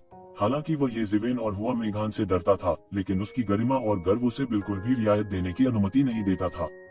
आप तीनों को हमारे सद्भाव को चोट पहुंचाने की कोई आवश्यकता नहीं है। अब हमारी सर्वोच्च प्राथमिकता इस जैन पद्धति को तोड़ना है। अगर हम लुओयू शहर में प्रवेश ही नहीं कर पाए तो क्या हम उपहास का पात्र नहीं बन जाएंगे? क्या अब से हम औरों के उपहास का पात्र नहीं बन जाएंगे? इसी समय अचानक एक बड़ा आदमी जिसका पूरा शरीर स्फटिक पत्थर का बना हुआ था बाहर आया और बोला। कोटा टोकन जब्त करना उनकी सर्वोच्च प्राथमिकता थी। हालांकि चूंकि वे इसे जब्त नहीं कर सके, इसलिए उन्हें तुरंत अपनी दिशा बदलनी पड़ी। इस बिंदु पर उत्कृष्ट नायक आश्चर्यजनक रूप से एकमत थे। प्रवेश टोकन प्राप्त करने का अभी भी एक मौका था, लेकिन अगर वे लुओयू शहर में प्रवेश भी नहीं कर पाए तो वे वास्तव में उपहास का पात्र बन जाएंगे।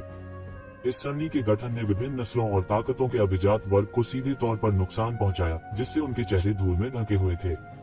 पत्नी, चलो इन बेवकूफों की चिंता मत करो। ये ज़िवेन ने हुआ मैंगान को खींच लिया और सीधे शहर की दीवार को पार कर सभी की भौचक आंखों के सामने दूसरे दरवाजे से प्रवेश किया। इस दृश्य को देखकर हर कोई अवाक रह गया और फिर जोर जोर से गालियां देने लगा।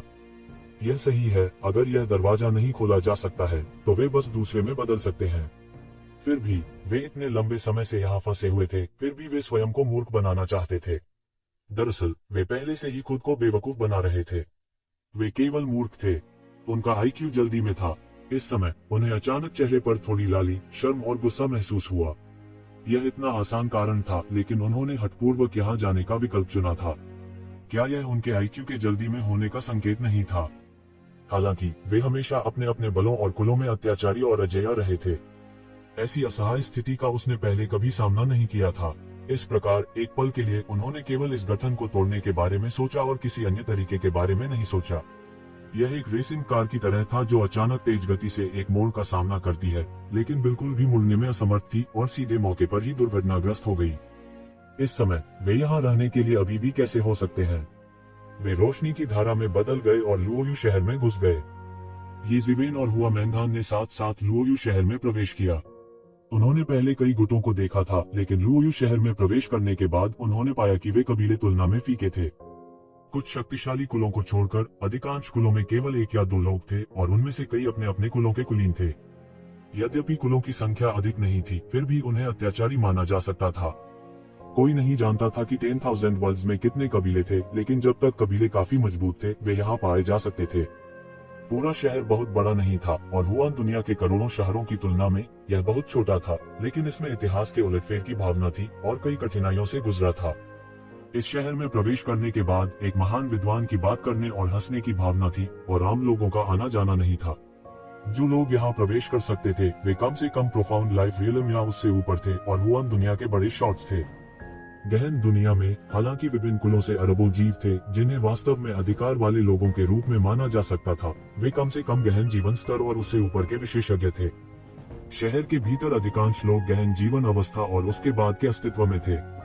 वे अत्यंत शक्तिशाली थे। देखो, दीवू उदासी फिर से अखाड़ा शुरू कर रही है। अचानक आसपास की कई आकृतियां प्रकाश की किरणों में बदल गईं और शहर की ओर दौड़ पड़ी। जाओ जाओ, ये ज़िवेन और हुआ मैंगान ने एक दूसरे को देखा और फिर भीड़ का पीछा किया। वे दोनों भीड़ में लिपटे हुए उसके पीछे हो लिए। जल्द ही वे फॉलन मून सिटी के केंद्र में पहुंचे। यह एक बहुत बड़ा और खाली क्षेत्र था जिसे एक बहुत बड़े अखाड़े में बदल दिया गया था। इस समय अखाड़े पर दो आकृतियां दूर से एक दूसरे का सामना कर रही थी। उनमें से एक युवक था जिसकी उम्र करीब 15 या 16 साल लग रही थी। वह शुद्ध सफेद और क्रिम्सन लाल था और वह काफी सुंदर लग रहा था। जहां तक दूसरे की बात है, वह एक हट्टा कट्टा आदमी था जो 2 मीटर से अधिक लंबा था। हालांकि इस हटे कट्टे आदमी का पूरा शरीर लंबे बालों से ढका हुआ था। वह अत्यंत भयानक और भयानक लग रहा था। कौन है दीवू सैडनेस इस बार लड़ने वाली है? मुझे नहीं पता। मुझे लगता है कि यह वेयरवुल्फ जाति का रक्तपिपासु शिकारी है। वेयरवुल्फ दौड़ के भीतर जिन्हें रक्तपिपासु हंटर की उपाधि से नवाजा जा सकता है, वे बहुत कम संभ्रांत हैं। वे अभिजात वर्ग के समकक्ष अस्तित्व हैं। किसी जानकार ने इशारा किया। क्या यह सही नहीं है? यह इस महीने 10वीं बार ऐसा कहा जाता है कि दीवू उदासी लंबे समय से प्रारंभिक गहन मृत्यु अवस्था के चरम पर अटकी हुई है। वह उम्मीद करता है कि वह इन झगड़ों का इस्तेमाल खुद को संयमित करने के लिए करेगा ताकि वह मिड प्रोफाउंड डेथ स्टेज में कदम रख सके। दीवू उदासी, ये ज़िवेन ने अपनी आंखें सिकोड़ ली। 20 निमंत्रणों में से एक दीवू उदासी नामक व्यक्ति का था। वास्तव में केवल दूसरे लोग ही उस पर ध्यान नहीं दे रहे थे, साथ ही वे उन विशेषज्ञों पर भी ध्यान दे रहे थे जो उनके विरोधी माने जा सकते थे। 100 निमंत्रणों में से अन्य 69 विशेषज्ञों को अभी सामने आना बाकी था, इसलिए वह नहीं जानता था कि वे कौन थे। हालांकि इन 20 निमंत्रणों के मालिक उन्हें स्पष्ट रूप से जानते थे। इन 20 निमंत्रणों के मालिक युवा नायक थे जिन्होंने पिछले कुछ वर्षों में गहन दुनिया में अपना नाम बनाया था, और ये दीवू सैडनेस उनमें से एक थी। उसके अजीब उपनाम के कारण ये ज़िवेन ने उस पर और भी अधिक ध्यान दिया। ऐसा कहा जाता था कि इस दीवू सैडनेस को एक विशाल हुआन विश्व परिवार का समर्थन प्राप्त था। दीवू परिवार बहुत पहले ही हुआन की दुनिया में आ चुका था। ऐसा कहा जाता था कि उन्होंने एक बार एक शक्तिशाली परिवार का निर्माण किया था जिसका अमर अस्तित्व था, इसलिए वे हुआन दुनिया के प्रसिद्ध परिवारों में से एक थे। हालांकि उन्होंने हमेशा लो प्रोफाइल रखा था। दैवीय गठबंधन और उजाड़ हेवन हॉल के विपरीत, जिन्होंने शिष्यों को उच्च प्रोफाइल तरीके से स्वीकार किया, वे आमतौर पर अपने स्वयं के परिवार से शिष्यों को स्वीकार करते थे। पीढ़ियों से उनमें से कुछ ही बाहर यात्रा करने में सक्षम थे। इनमें से हर एक व्यक्ति उस समय के इतिहास में सबसे शक्तिशाली लोगों में से एक था, और यह पीढ़ी और भी प्रभावशाली थी। कुल मिलाकर दीवू परिवार ने बाहर घूमने के लिए केवल एक वंशज पैदा किया था। जब से दीवू सैडनेस का जन्म हुआ, तब से वह समान स्तर के लोगों के बीच अजेय माना जाता था और कभी पराजित नहीं हुआ था।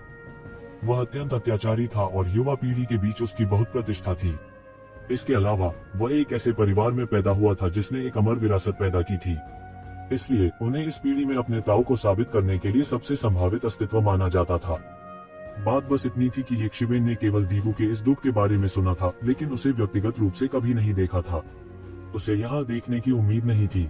वेयरवुल्फ जाति के रक्तपिपासु शिकारी के रूप में, हालांकि वह दीवू सैडनेस के रूप में प्रसिद्ध नहीं था, वेयरवुल्फ जाति अपने आप में विशेषज्ञों की एक दौड़ थी।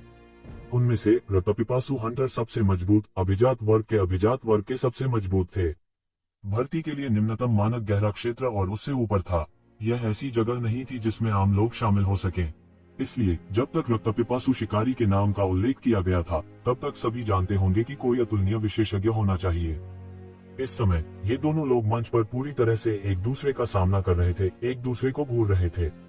यह तूफान से पहले की शांति की तरह था, एक दूसरे की खामियों, घातक खामियों की तलाश में।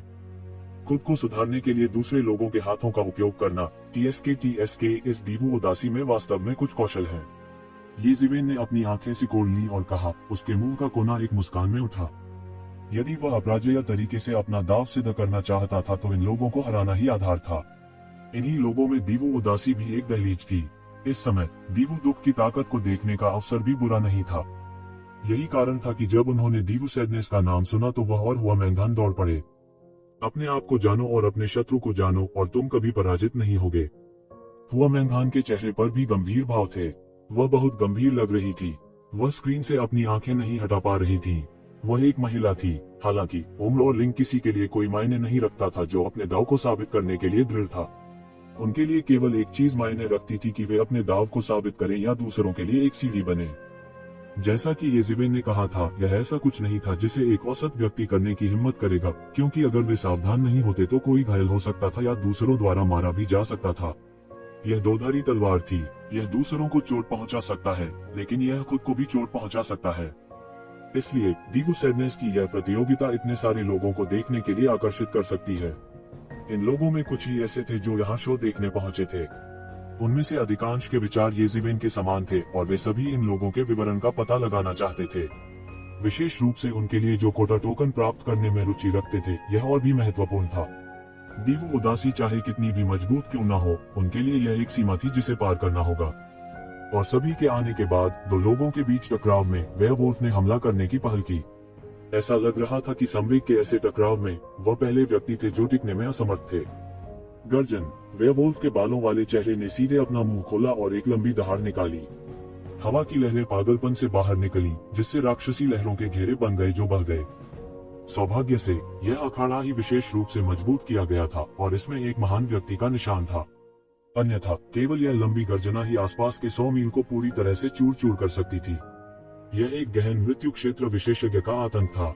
मृत्यु की शक्ति ने विनाशकारी शक्ति का प्रतिनिधित्व किया, हमले की शक्ति का प्रतिनिधित्व किया और मृत्यु की शक्ति को पकड़ लिया।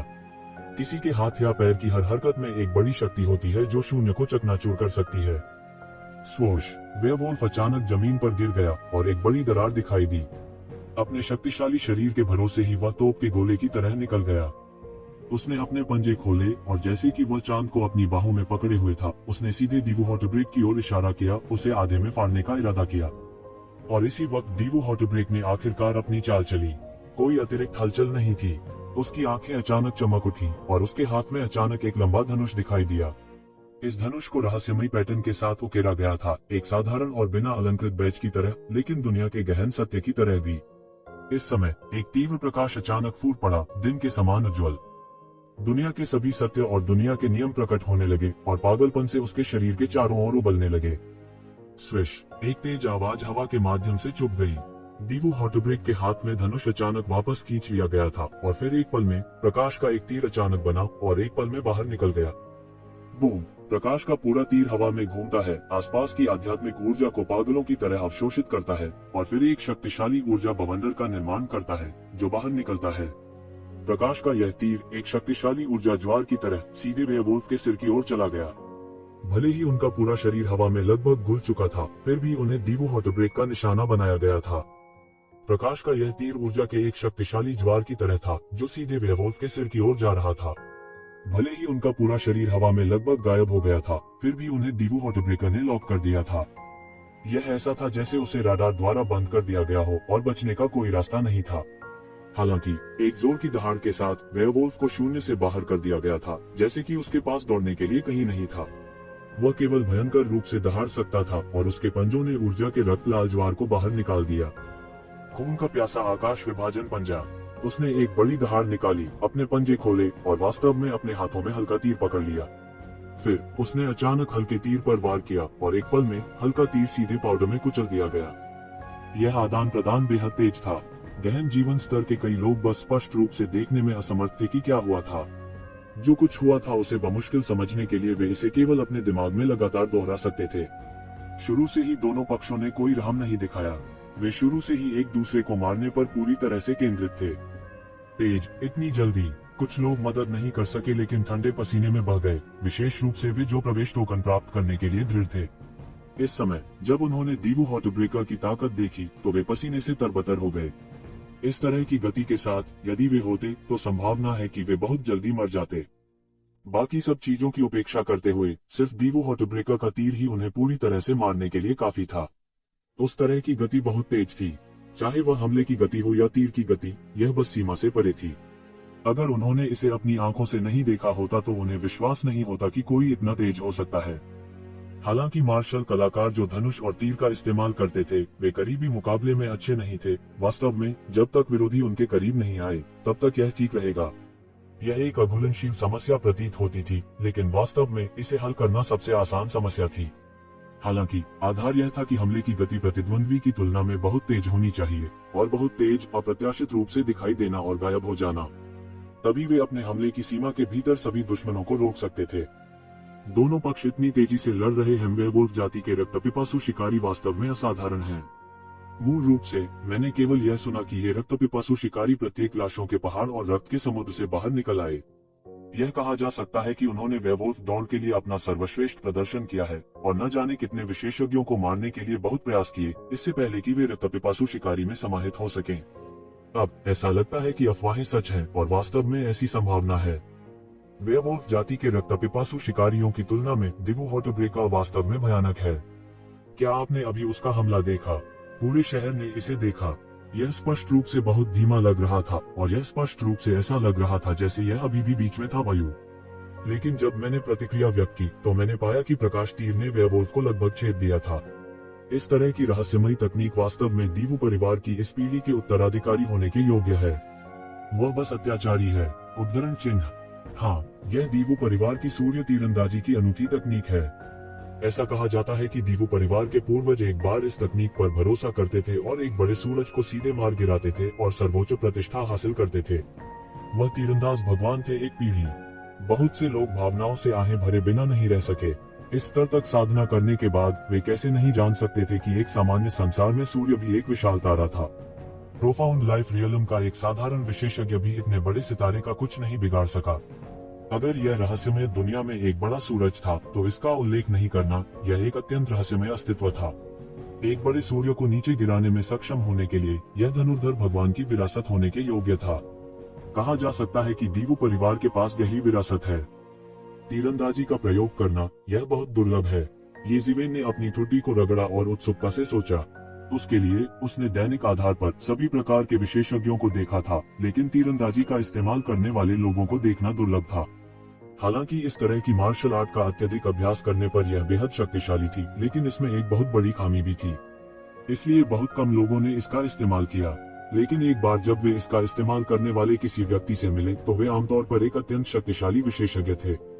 लेकिन इसके बारे में बात करते हुए यह दिवु क्विंगक्सन वास्तव में ऐसा व्यक्ति है जो कभी भी पराजित नहीं हुआ है। कल गहन मृत्यु क्षेत्र का एक विशेषज्ञ वास्तव में उससे हार गया था। यह सही है, यद्यपि उनकी साधना को गहन मृत्यु क्षेत्र में दबा दिया गया था। मार्शल आर्ट की समझ या दायरे की परवाह किए बिना यह उस चीज से बहुत दूर है जिसकी तुलना गहन मृत्यु क्षेत्र से की जा सकती है। लेकिन अंत में उन्हें एक अत्यंत कठिन स्थिति में धकेल दिया गया था। दिवु क्विंगक्सन अंत में उसके पास सील को तोड़ने और मूल रूप से सील की गई शक्ति को छोड़ने के अलावा कोई विकल्प नहीं था। तभी वह हार मान सकता है। किसी ने सिर हिलाया और कहा, जाहिर है वे सभी दिवु क्विंगक्सन के पक्ष में थे। गहरी मौत के दायरे में अपनी खेती को दबाने के बाद वह दिवु क्विंगक्सन द्वारा पराजित हो गया था। यह आश्चर्यजनक है, ये ज़िवेन कहने के बिना नहीं रह सका। हर कोई जानता था कि गहन मृत्यु के दायरे में हर कदम स्वर तक पहुंचने जैसा था। यहाँ तक गहन मृत्यु क्षेत्र में सबसे कमजोर अस्तित्व भी एक प्रसिद्ध गहन मृत्यु क्षेत्र विशेषज्ञ से कहीं अधिक मजबूत था। यहाँ तक अगर किसी की साधना को दबा दिया गया था तो उसका क्षेत्र और मार्शल दाव समझ कुछ ऐसी नहीं थी जिसे दबाया जा सके। इसलिए यहाँ तक ऐसी स्थिति में भी जहाँ एक मध्य गहन मृत्यु चरण विशेषज्ञ की ताकत समान थी, वह अक्सर अपने प्रतिद्वंद्वी को बिना किसी रहस्य के दबा सकता था। ड्रॉ के लिए लड़ना पहले से ही बहुत मुश्किल था, दिवु क्विंगक्सन से हारना तो दूर की बात है। यह कोई साधारण व्यक्ति नहीं कर सकता था। यह दिवु क्विंगक्सन शायद उसकी मूल भविष्यवाणी से कहीं अधिक मजबूत था। ये ज़िवेन, वह आपका विरोधी होगा। इसके अलावा वह बहुत मजबूत है। लंबे समय के बाद हुआ मैनगान ने आखिरकार अपना मुंह खोला और कहा। उसकी आंखें अनिश्चितता से झिलमिला उठी। हाँ, यह दिलचस्प है। अगर मेरे पास एक मजबूत प्रतिद्वंद्वी भी नहीं है तो क्या यह थोड़ा उबाऊ नहीं होगा? ये ज़िवेन ने उदासीनता से कहा। इतने मजबूत प्रतिद्वंद्वी का सामना करना भी उनके लिए अच्छी बात थी। केवल एक मजबूत प्रतिद्वंद्वी होने से ही वह सुधार कर सकता था और थोड़ी सी भी लापरवाही करने की हिम्मत नहीं कर सकता था। मैं एक एक करके सभी मजबूत विरोधियों से लड़ूंगा और उन्हें एक एक करके पूरी तरह से हरा दूंगा, ये ज़िवेन ने सिकुड़ी हुई आंखों से कहा। हुआ मैनगान ने अपना सिर साइड में हिलाया जैसे कि यह कुछ स्वाभाविक हो। यह उसका आदमी था, उसका ऐसा दबंग लहजा होना चाहिए। एक एक करके उन्हें हराओ। क्या मजाक है? क्या तुम जानते हो कि उनका अस्तित्व कैसा है? तुम्हारी हिम्मत कैसे हुई उन सभी को हराने वाले ऐसे बेशर्म शब्द कहने की? ये ज़िवेन ने बोलना अभी समाप्त ही किया था कि उसके पीछे एक दुबले पतले बूढ़े ने अचानक तिरस्कार पूर्वक उपहास किया। हालांकि हर किसी का ध्यान दिवु क्विंगक्सन और उस वेयरवुल्फ की ओर आकर्षित लग रहा था क्योंकि वह उनके करीब था, लेकिन जब उसने इन शब्दों को सुना तो वह खुद को हंसने से नहीं रोक सका। क्या इस इंसान ने क्या कहा? वह वास्तव में दिवु क्विंगक्सन और अन्य लोगों को हराना चाहता है। यह कैसे संभव है? वह वास्तव में अहंकारी है। हाँ, मैंने लंबे समय से इतना घमंडी इंसान नहीं देखा है। यह वास्तव में मजेदार है। यह इस साल का सबसे मजेदार मजाक है। किसी की क्षमताओं को बड़ा चढ़ाकर आंकने का क्या मतलब है? यह किसी की क्षमताओं को कम आंकना है। कुएं के तल पर मेढक से आपका क्या मतलब है? यह कुएं के तल पर मेढक है। वह वास्तव में दिवु क्विंगक्सन और द को हराना चाहता है दूसरों। यह कैसे संभव है? उपहास के असंख्य स्वर उसके कानों में पड़े। उनके लिए दिवु क्विंगक्सन की ताकत कुछ ऐसी थी जिसे उन्हें भी मानना। उसी स्तर पर दिवु क्विंगक्सन को हराना किसी के लिए भी लगभग असंभव था। कहने की बात नहीं है, दिवु क्विंगक्सन जैसे कई लोग थे जो दुनिया में सभी प्रसिद्ध अस्तित्व थे। इस व्यक्ति ने वास्तव में कहा था कि वह उन सभी को हराना चाहता है। यह कैसे संभव हुआ? ये ज़िवेन बस इन लोगों पर ध्यान नहीं देना चाहती थी। वे इतने शक्तिशाली होते हुए भी उनकी सोच स्थिर थी। किसे हराया जा सकता था, किसे उकसाया नहीं जा सकता था और किसे विभिन्न श्रेणियों में वर्गीकृत किया जा सकता था। ये ज़िवेन इन लोगों पर ध्यान नहीं देना चाहती थी, लेकिन ये ज़िवेन के लिए ऐसा वर्गीकरण बिल्कुल भी मौजूद नहीं था। उसके लिए जब तक वे उसकी साधना के मार्ग पर खड़े रहेंगे, वह बिना किसी अपवाद के उन्हें एक एक करके हरा देगा। उन्हें जल्दी ही एहसास हो गया कि एक ज़िवेन को उनकी बिल्कुल भी परवाह नहीं है। वे क्रोध से लाल हुए बिना न रह सके। ये ज़िवेन ने उन्हें परेशान करने की योजना बिल्कुल नहीं बनाई थी। क्या इससे वे मस्खरों के कूदने, ऊपर नीचे कूदने जैसे नहीं लगते थे? अब लगने लगा था कि यह सच है। दिवु क्विंगक्सन ने कुछ नहीं कहा, लेकिन वे उसके लिए खड़े होने पर जोर दे रहे थे। ये जोकर नहीं थे तो क्या थे? वे नाराज हुए बिना नहीं रह सके, लेकिन पूरे लुयू शहर में यहाँ तक उन्होंने भी गुस्ताखी करने की हिम्मत नहीं की। बेनाम दाव कॉलेज एक अतुलनीय लंबे समय के लिए अस्तित्व में था। यह उल्लेख करने की बात नहीं है कि सभी प्रसिद्ध अद्वितीय विशेषज्ञ नामलेस दाव कॉलेज से आए थे। यहाँ तक उनके संप्रदायों, परिवारों और बलों के एक या एक से अधिक पूर्वज हो सकते हैं जो नामलेस दाव कॉलेज से आए थे। ऐसे रहस्यमय राक्षस का सामना करते हुए कौन गुस्ताखी करने की हिम्मत करेगा? अगर वे नियम तोड़ते और नामलेस डाउ कॉलेज के विशेषज्ञों द्वारा मारे जाते तो उनके संप्रदाय और परिवार निश्चित रूप से कुछ भी कहने की हिम्मत नहीं करते। वे केवल अपना अभिमान निगल सकते थे। मैं देखना चाहता हूँ कि तुम जैसा अहंकारी इंसान उन लोगों को कैसे हरा सकता है।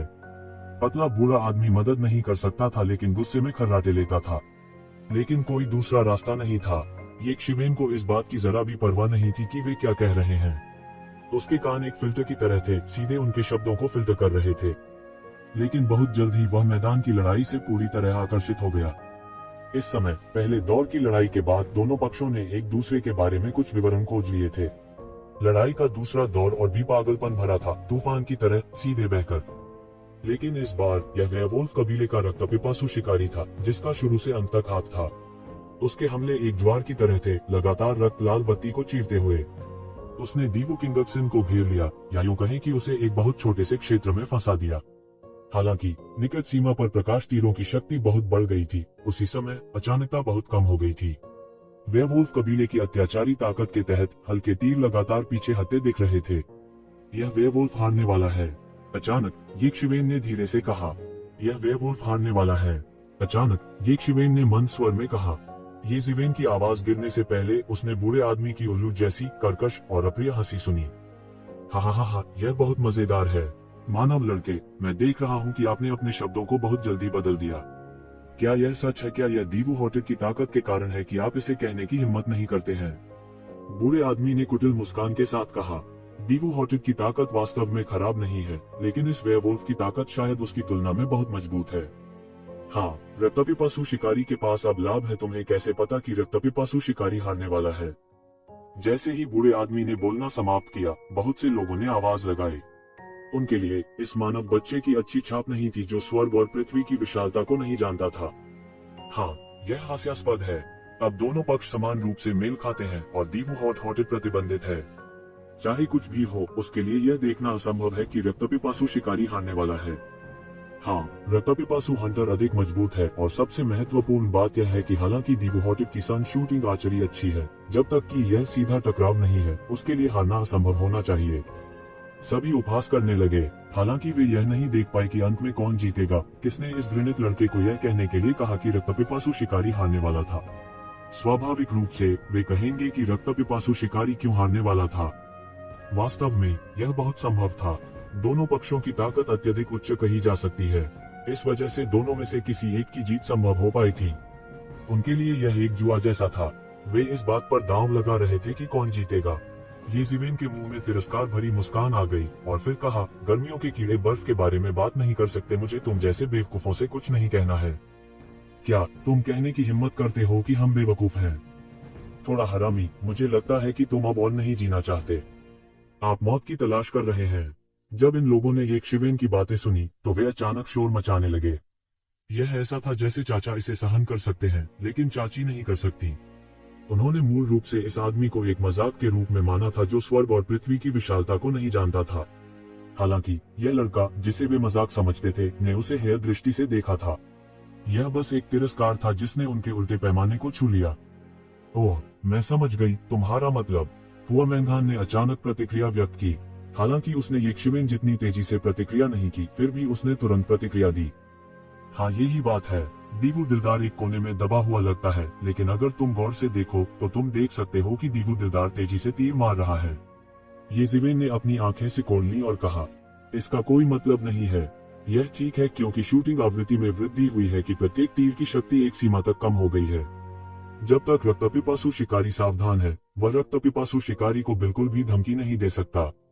यह साबित करता है कि रक्तपिपासु शिकारी की धमकी के कारण दीवू दिलदार ने अपना पैर खो दिया है ना? दुबले पतले बूढ़े ने तिरस्कारपूर्ण ढंग से उपहास किया और कहा। हालांकि उसे अचानक लगा कि येजिवेन सही हो सकता है, लेकिन जल्द ही उसे एक बात मिल गई, नया सैद्धांतिक आधार।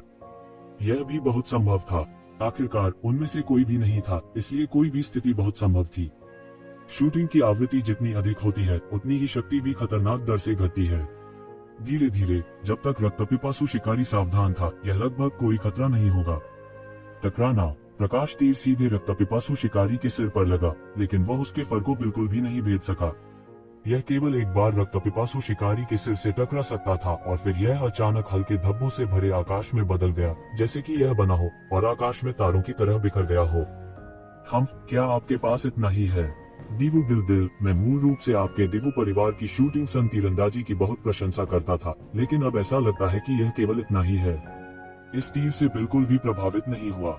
इस शरीर की साधना इस हद तक अत्याचारी थी कि यह भयानक थी। यह पूर्णतः अविनाशी शरीर था।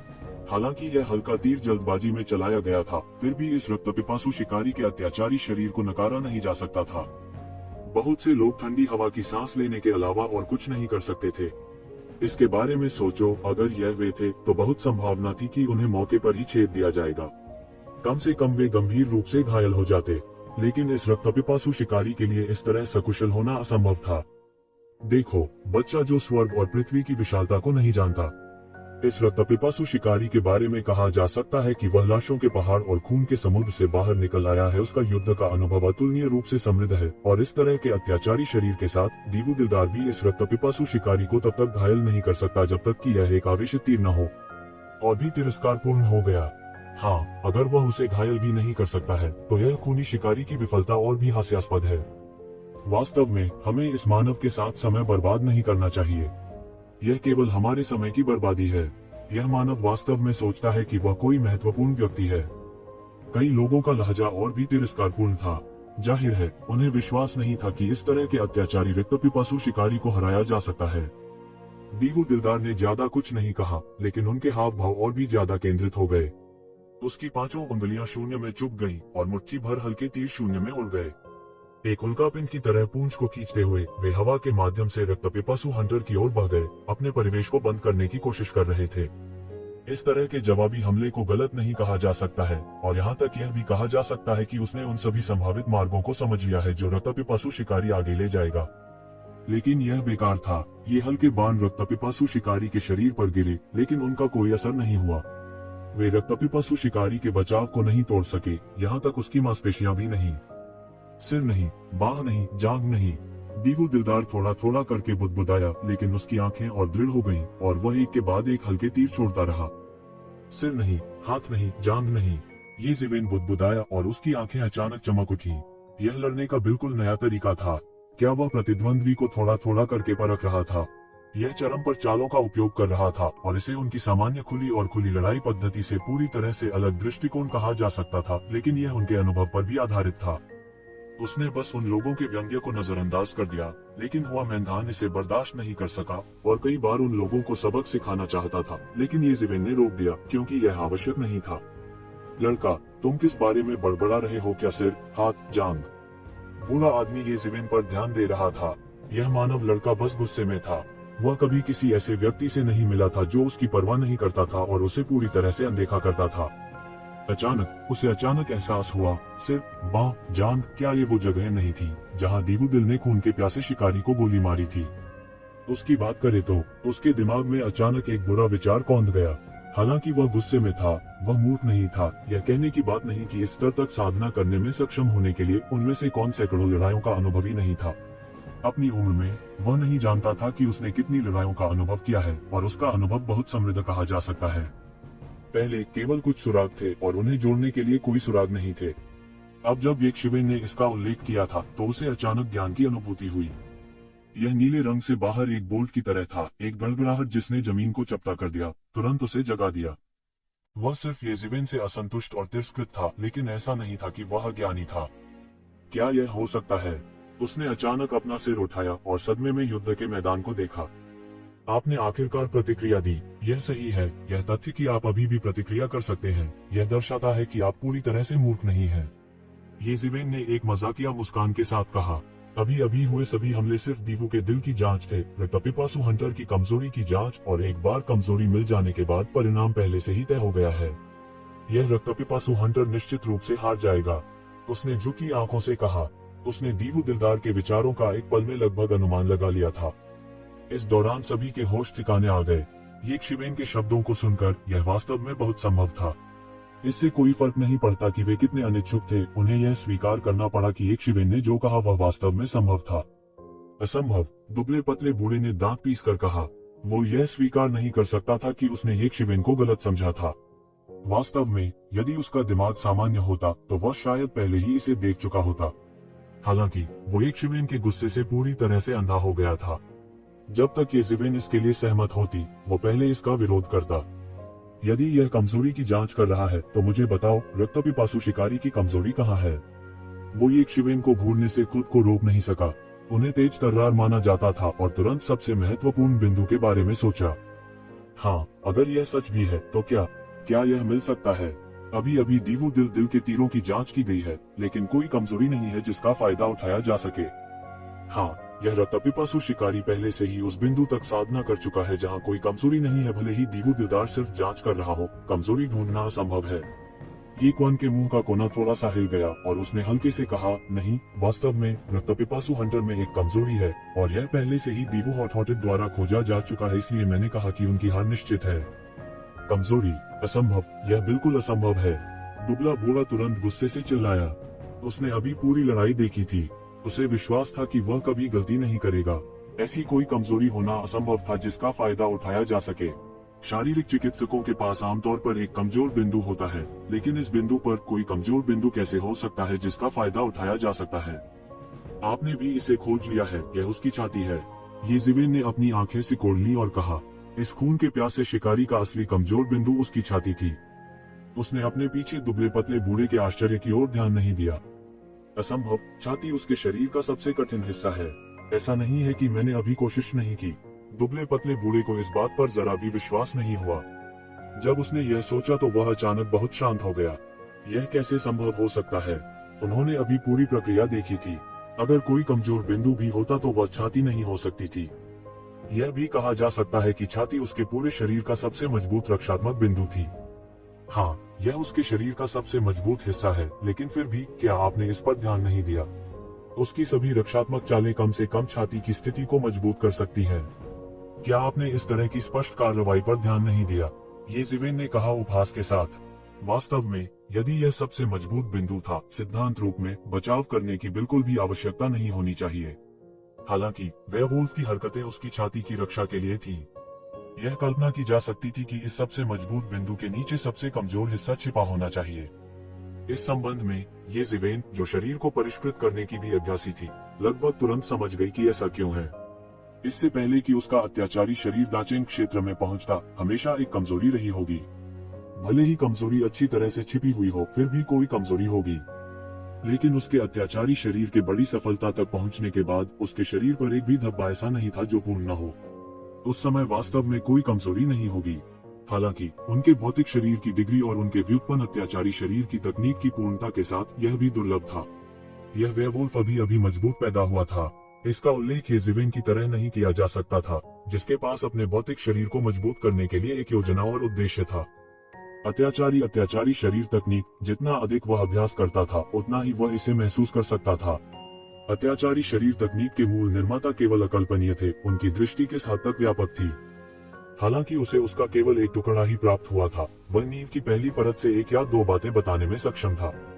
बूढ़े को लगा जैसे उस पर बिजली गिरी हो। जैसा कि कहा जाता है, निकट से जुड़े लोग स्पष्ट रूप से नहीं देख सकते हैं। ऐसा लग रहा था कि उसके सामने कोहरे को एक शिवेन ने धीरे से हटा दिया है। हालांकि यह विश्वास करना बहुत कठिन था कि सबसे मजबूत बिंदु वास्तव में सबसे कमजोर बिंदु था, लेकिन यह वास्तव में संभव था। उपस्थित सभी लोग मार्शल आर्ट के उस्ताद थे और उन्हें वुडाओ ग्रैंड मास्टर्स कहा जा सकता था। वे जितने कमजोर थे उतना ही उन्हें इसकी भरपाई करनी थी। ऐसा नहीं था कि उन्हें इसकी जानकारी नहीं थी। हालांकि उसे उम्मीद नहीं थी कि एक शिवेन बस कुछ हरकतों के आर पार देख पाएगी। इस तरह की दृष्टि भयानक थी। तो क्या हुआ? भले ही यह उसकी कमजोरी है, यह उसकी सबसे मजबूत बात भी है। दीवू तियान इसे कैसे तोड़ सकता है? बूढ़े ने हठपूर्वक कहा। तो क्या हुआ अगर उसने कमजोरी के माध्यम से देखा? यहाँ तक अगर वह कमजोरी को देख भी लेता तो यह कहना मुश्किल था कि क्या वह इसका फायदा उठा सकता था। इसके अलावा यह वेयरवुल्फ की छाती उसके सबसे मजबूत बिंदुओं में से एक थी। दीवू हॉटब्रेक अपने सीने की तो बात ही दूर, कहीं और शूट भी नहीं कर सकता था। चाहे वह इसे कैसे भी देखे, यह संभव था। हाँ, तुमने क्या किया होगा? ये जिवेन ने अपनी आंखें सिकोड़ ली और मुस्कुराते हुए कहा, पत्नी, अगर तुम होती तो क्या करती? यदि यह वह होता तो अपनी लड़ने की शैली के साथ वह सीधा होता, पूरी अत्याचारी शक्ति का उपयोग करके सब कुछ मिटा देता। उसे जला दो, हुआ मैंधान ने बस हल्के से, संक्षिप्त और स्पष्ट रूप से कहा। नॉनमिंगली फायर उनकी सबसे बड़ी निर्भरता थी। हालांकि उसने यक्षिवेन जितनी चीजें नहीं सीखी, वास्तव में अगर वह वास्तव में एक चीज में माहिर होती तो वह अजेय होती। हालांकि उन्होंने पहले ही परिणाम का अनुमान लगा लिया था, लेकिन उन्हें प्रक्रिया की जानकारी नहीं थी। वह केवल कागज पर डीवो हॉटब्रेक के बारे में कुछ जानकारी जानता था। हकीकत में वह जो जानता था वह सिर्फ हिमशैल का सिरा था। इस बार भी उनके देखने आने की प्रमुख वजह यही थी। इस समय येज़ेबेल के पास भी कोई जवाब नहीं था। सभी की निगाहें अखाड़े पर टिकी थी, खासकर दुबले पतले बूढ़े आदमी पर। वो यक्षिवेन से हार नहीं मानना था। ऐसे साथी से हार मान लेना एक बहुत बड़ा अपमान था, भले ही वह मूल रूप से दीवो दिलदार के बारे में बहुत सोचते थे। आखिरकार दीवो हॉट-हॉटेड ने इतने सारे शक्तिशाली विशेषज्ञों को हरा दिया था, जिसमें मध्यवर्ती गहन मृत्यु चरण में शक्तिशाली अस्तित्व शामिल थे, जिन्होंने अपनी ताकत को दबा दिया था। इस समय येज़ेबेल को ऊपरी हाथ हासिल करने से रोकने के लिए सब कुछ इसके लायक था, लेकिन इस समय पहल उनके हाथ में नहीं थी। इसके बजाय यह दीवो हॉटब्रेक के हाथों में था। वह क्या करेगा? लेकिन उसे भी नहीं पता था कि वो यक्षिवेन से पूरी तरह से प्रभावित था। अनजाने में उसने पहले ही वेयरवुल्फ के रक्तपिपासु शिकारी को पूरी तरह से नजरअंदाज कर दिया था। अपने दिल में उसने अनजाने में यक्षिवेन के फैसले को स्वीकार कर लिया था। रक्तपिपासु शिकारी की एक कमजोरी थी और वह छाती में थी। तो दीवो हॉटब्रेक उसे कैसे हराएगा? वह कैसे हारेगा, यह नहीं कि वह उसे हरा सकता है या नहीं। इस सूक्ष्म मनोवैज्ञानिक परिवर्तन की ओर उनका ध्यान भी नहीं गया। इससे कोई फर्क नहीं पड़ता कि वह यक्षिवेन से कितना नफरत करता था। यक्षिवेन के शब्दों का नतीजा यह था कि उसने भी उसके द्वारा कहे गए परिणाम पर विश्वास करना शुरू कर दिया था। युद्ध के मैदान में दोनों के बीच लड़ाई पहले ही एक सफेद गर्म मंच पर पहुंच चुकी थी। क्योंकि अंतरिक्ष सहित पूरे अखाड़े को गठन द्वारा तय किया गया था, दोनों के लिए सितारों को आसानी से नष्ट करना और बाहर की तरह शून्य करना असंभव था। लेकिन इसकी वजह यह भी थी कि वे मूव्स और तकनीक पर ज्यादा भरोसा करते थे। इस समय वे सभी पूरी तरह से प्रदर्शित थे। उन दोनों के बीच की लड़ाई ने सीधे तौर पर एक उन्माद को प्रज्वलित कर दिया, जो हलकों में फैल गया। उनमें से दो इस उन्माद में देवताओं की तरह थे, उन्मत्त रूप से मारपीट का आदान प्रदान कर रहे थे। दीवो हॉटब्रेक के हल्के तीर तेज और तेज हो गए। उसके शरीर का सारा क्यूई हल्के तीरों में बदल गया, लगातार तीर के बाद तीर चला रहा था। फूश फूश फूश, लंबे लंबे तीर लगातार निकलते रहते हैं, जैसे उल्काएं आकाश से टूटती हों। प्रत्येक तीर सीधे वेयरवुल्फ के रक्तपिपासु शिकारी की छाती पर लगा। जैसा कि येज़ेबेल को उम्मीद थी, दीवो हॉटब्रेक ने पहले ही इस कमजोरी का पता लगा लिया था, जो कि कमजोरी नहीं थी। यह कमजोरी नहीं होने का कारण यह था कि यह कमजोरी थी, बल्कि इसका सबसे मजबूत बिंदु भी था। जब तक वह इसके माध्यम से टूट सकता था, वह तुरंत वेयरवुल्फ के रक्तपिपासु शिकारी को भारी नुकसान पहुंचा सकता था। यदि वह लड़ाई को कम समय में समाप्त करना चाहता था, तो निस्संदेह यह सबसे अच्छा तरीका था। गर्जन गर्जन गर्जन, वेयरवुल्फ का यह रक्तपिपासु शिकारी दहाड़ता रहा, अपने पंजों को हवा की तरह लहराता रहा, लगातार उसकी ओर उड़ने वाले हल्के तीरों को कुचलता रहा। वह कैसे नहीं समझ सकता था कि उसकी कमजोरी का पता चल चुका था। लेकिन यह कोई समस्या नहीं थी। कमजोरी तो कमजोरी थी, हाँ, लेकिन वह इस कमजोरी को तोड़ सके या नहीं, यह कोई समस्या नहीं थी। लेकिन इस दीवो हॉटब्रेक से निपटना उसकी कल्पना से कहीं अधिक कठिन था। यह कल्पना करना कठिन था कि इस उम्र में वह इस तरह की साधना कर सकता है। मूल रूप से उन्होंने यह भी सुना था कि दीवो हॉटब्रेक ने दुनिया के सभी नायकों को लड़ने के लिए आमंत्रित किया था। जब तक वे अपनी ताकत को उसी स्तर तक दबाने को तैयार थे, जब तक कोई भी आकर उसे चुनौती दे सकता था। उसे लगा कि यह आदमी बहुत अहंकारी है। हालांकि उनकी ताकत समान थी, उनके स्तरों में अंतर स्वर्ग और पृथ्वी जैसा था, जिसका अर्थ था कि वे जो युद्ध शक्ति प्रदर्शित कर सकते थे वह भी स्वर्ग और पृथ्वी की तरह थी। इस आदमी ने बिल्कुल परवाह नहीं की, यह बस उनका अपमान था। लेकिन जब वे वास्तव में लड़े, तो उन्होंने पाया कि दीवो का यह दिल टूटना वास्तव में असाधारण था। 20 निमंत्रणों में से एक प्राप्त करने में सक्षम होना वह सामान्य नहीं था, न ही यह भाग्य से था। दहाड़, मुझे देखने दो कि तुम मेरी कमजोरी को कैसे तोड़ने की योजना बनाते हो। वेयरवुल्फ के इस रक्तपिपासु शिकारी ने एक क्रूर मुस्कान प्रकट की। यह क्रूर और खूनी था, जैसे कि उसने अपना पसंदीदा शिकार देखा हो। कौन जानता था कि उसने अपने हाथों कितने तथाकथित जीनियस का वध किया था।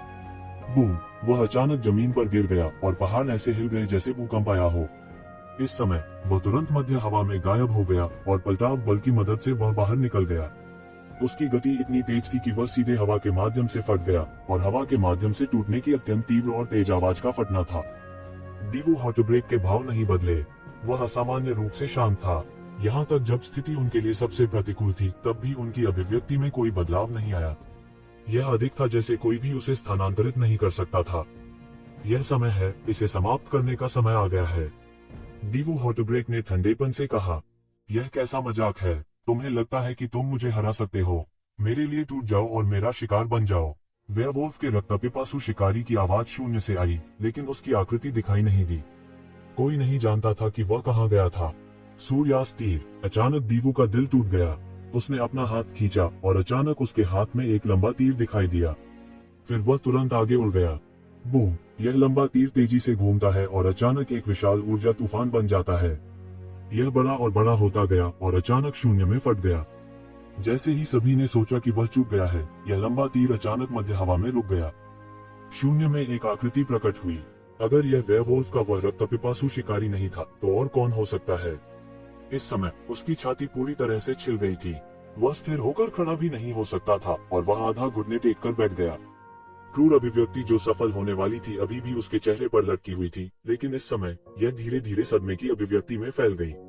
यह असंभव है। आपने वास्तव में अपनी ताकत छुपा ली है। वेयरवुल्फ का वह रक्तपिपासु शिकारी आखिरकार समझ गया कि वह इतना कमजोर क्यों था। शुरुआत से ही दीवू दिलदार की ताकत कमजोर नहीं थी, इसलिए किसी को उम्मीद नहीं थी कि वह अपनी ताकत छिपाएगा। या यूं कहें कि उन्होंने अपनी पूरी ताकत का इस्तेमाल ही नहीं किया। यही वजह थी कि दीवू दिलदार कामयाब हुए थे। हालांकि वह जानता था कि भले ही वह शुरू से ही सतर्क रहा हो, यह बेकार था। दीवू दिल ने जो ताकत दिखाई थी वह उसकी कल्पना से कहीं अधिक अत्याचारी थी। उनकी छाती उनकी कमजोरी थी, लेकिन यह सबसे अच्छी रक्षा वाली जगह भी थी। अंत में यह अभी भी एक चाल में टूट गया था। कोई सोच सकता है कि दीवू दिलदार कितना भयानक था। यह आम लोगों की कल्पना से बहुत परे था। दीवू दिलदार ने मारना जारी नहीं रखा। आखिरकार यह सिर्फ एक स्पर था। उसे हराना काफी था। टकराना। रक्तपिपासु वेयरवुल्फ के सीने में हल्के तीर तुरंत उखड़ गए, जो प्रकाश के छींटों में बदल गए, जो गायब होने से पहले आकाश में भर गए। उसी समय रक्तपिपासु वेयरवुल्फ के सीने पर घाव भी तेजी से ठीक होने लगा। इस बार मैं हार मानता हूँ दीवू दिलदार, अगर भविष्य में मौका मिला तो मैं आपको फिर से चुनौती दूंगा। रक्तपिपासु वेयरवुल्फ ने अनिच्छा से कहा। भविष्य में एक मौका होगा। दीवू ने दिल खोलकर मुस्कुराते हुए कहा, भविष्य में ऐसा मौका नहीं मिलेगा। आज की लड़ाई से मैंने काफी कुछ हासिल किया है। जब मैं गहरी मौत के दायरे में आऊंगा तो तुम मेरी एक उंगली भी नहीं रोक पाओगे। रक्तपिपासु वेयरवुल्फ का चेहरा अचानक अकड़ गया। जाहिर सी बात थी कि दीवू दिल ने उसे जरा भी सीरियसली नहीं लिया। हालांकि वह कुछ नहीं कह सका। वह अब दीवू हॉट-हॉटेड के खिलाफ लड़ने में सक्षम हो सकता है, क्योंकि उसके पास दीवू हॉट-हॉटेड की तुलना में बहुत लंबा कल्टीवेशन इतिहास था। हालांकि कुछ समय बीत जाने के बाद और दीवू हॉट-हॉटेड ने इंटरमीडिएट प्रोफाउंड डेथ स्टेज में कदम रखा, उनके बीच निष्पक्ष लड़ाई का कोई आधार नहीं होगा। उसने अनिच्छा से अपनी मुट्ठी भींची, लेकिन वह कुछ नहीं कर सका, क्योंकि एक निश्चित दृष्टिकोण से वे अब वही नहीं थे।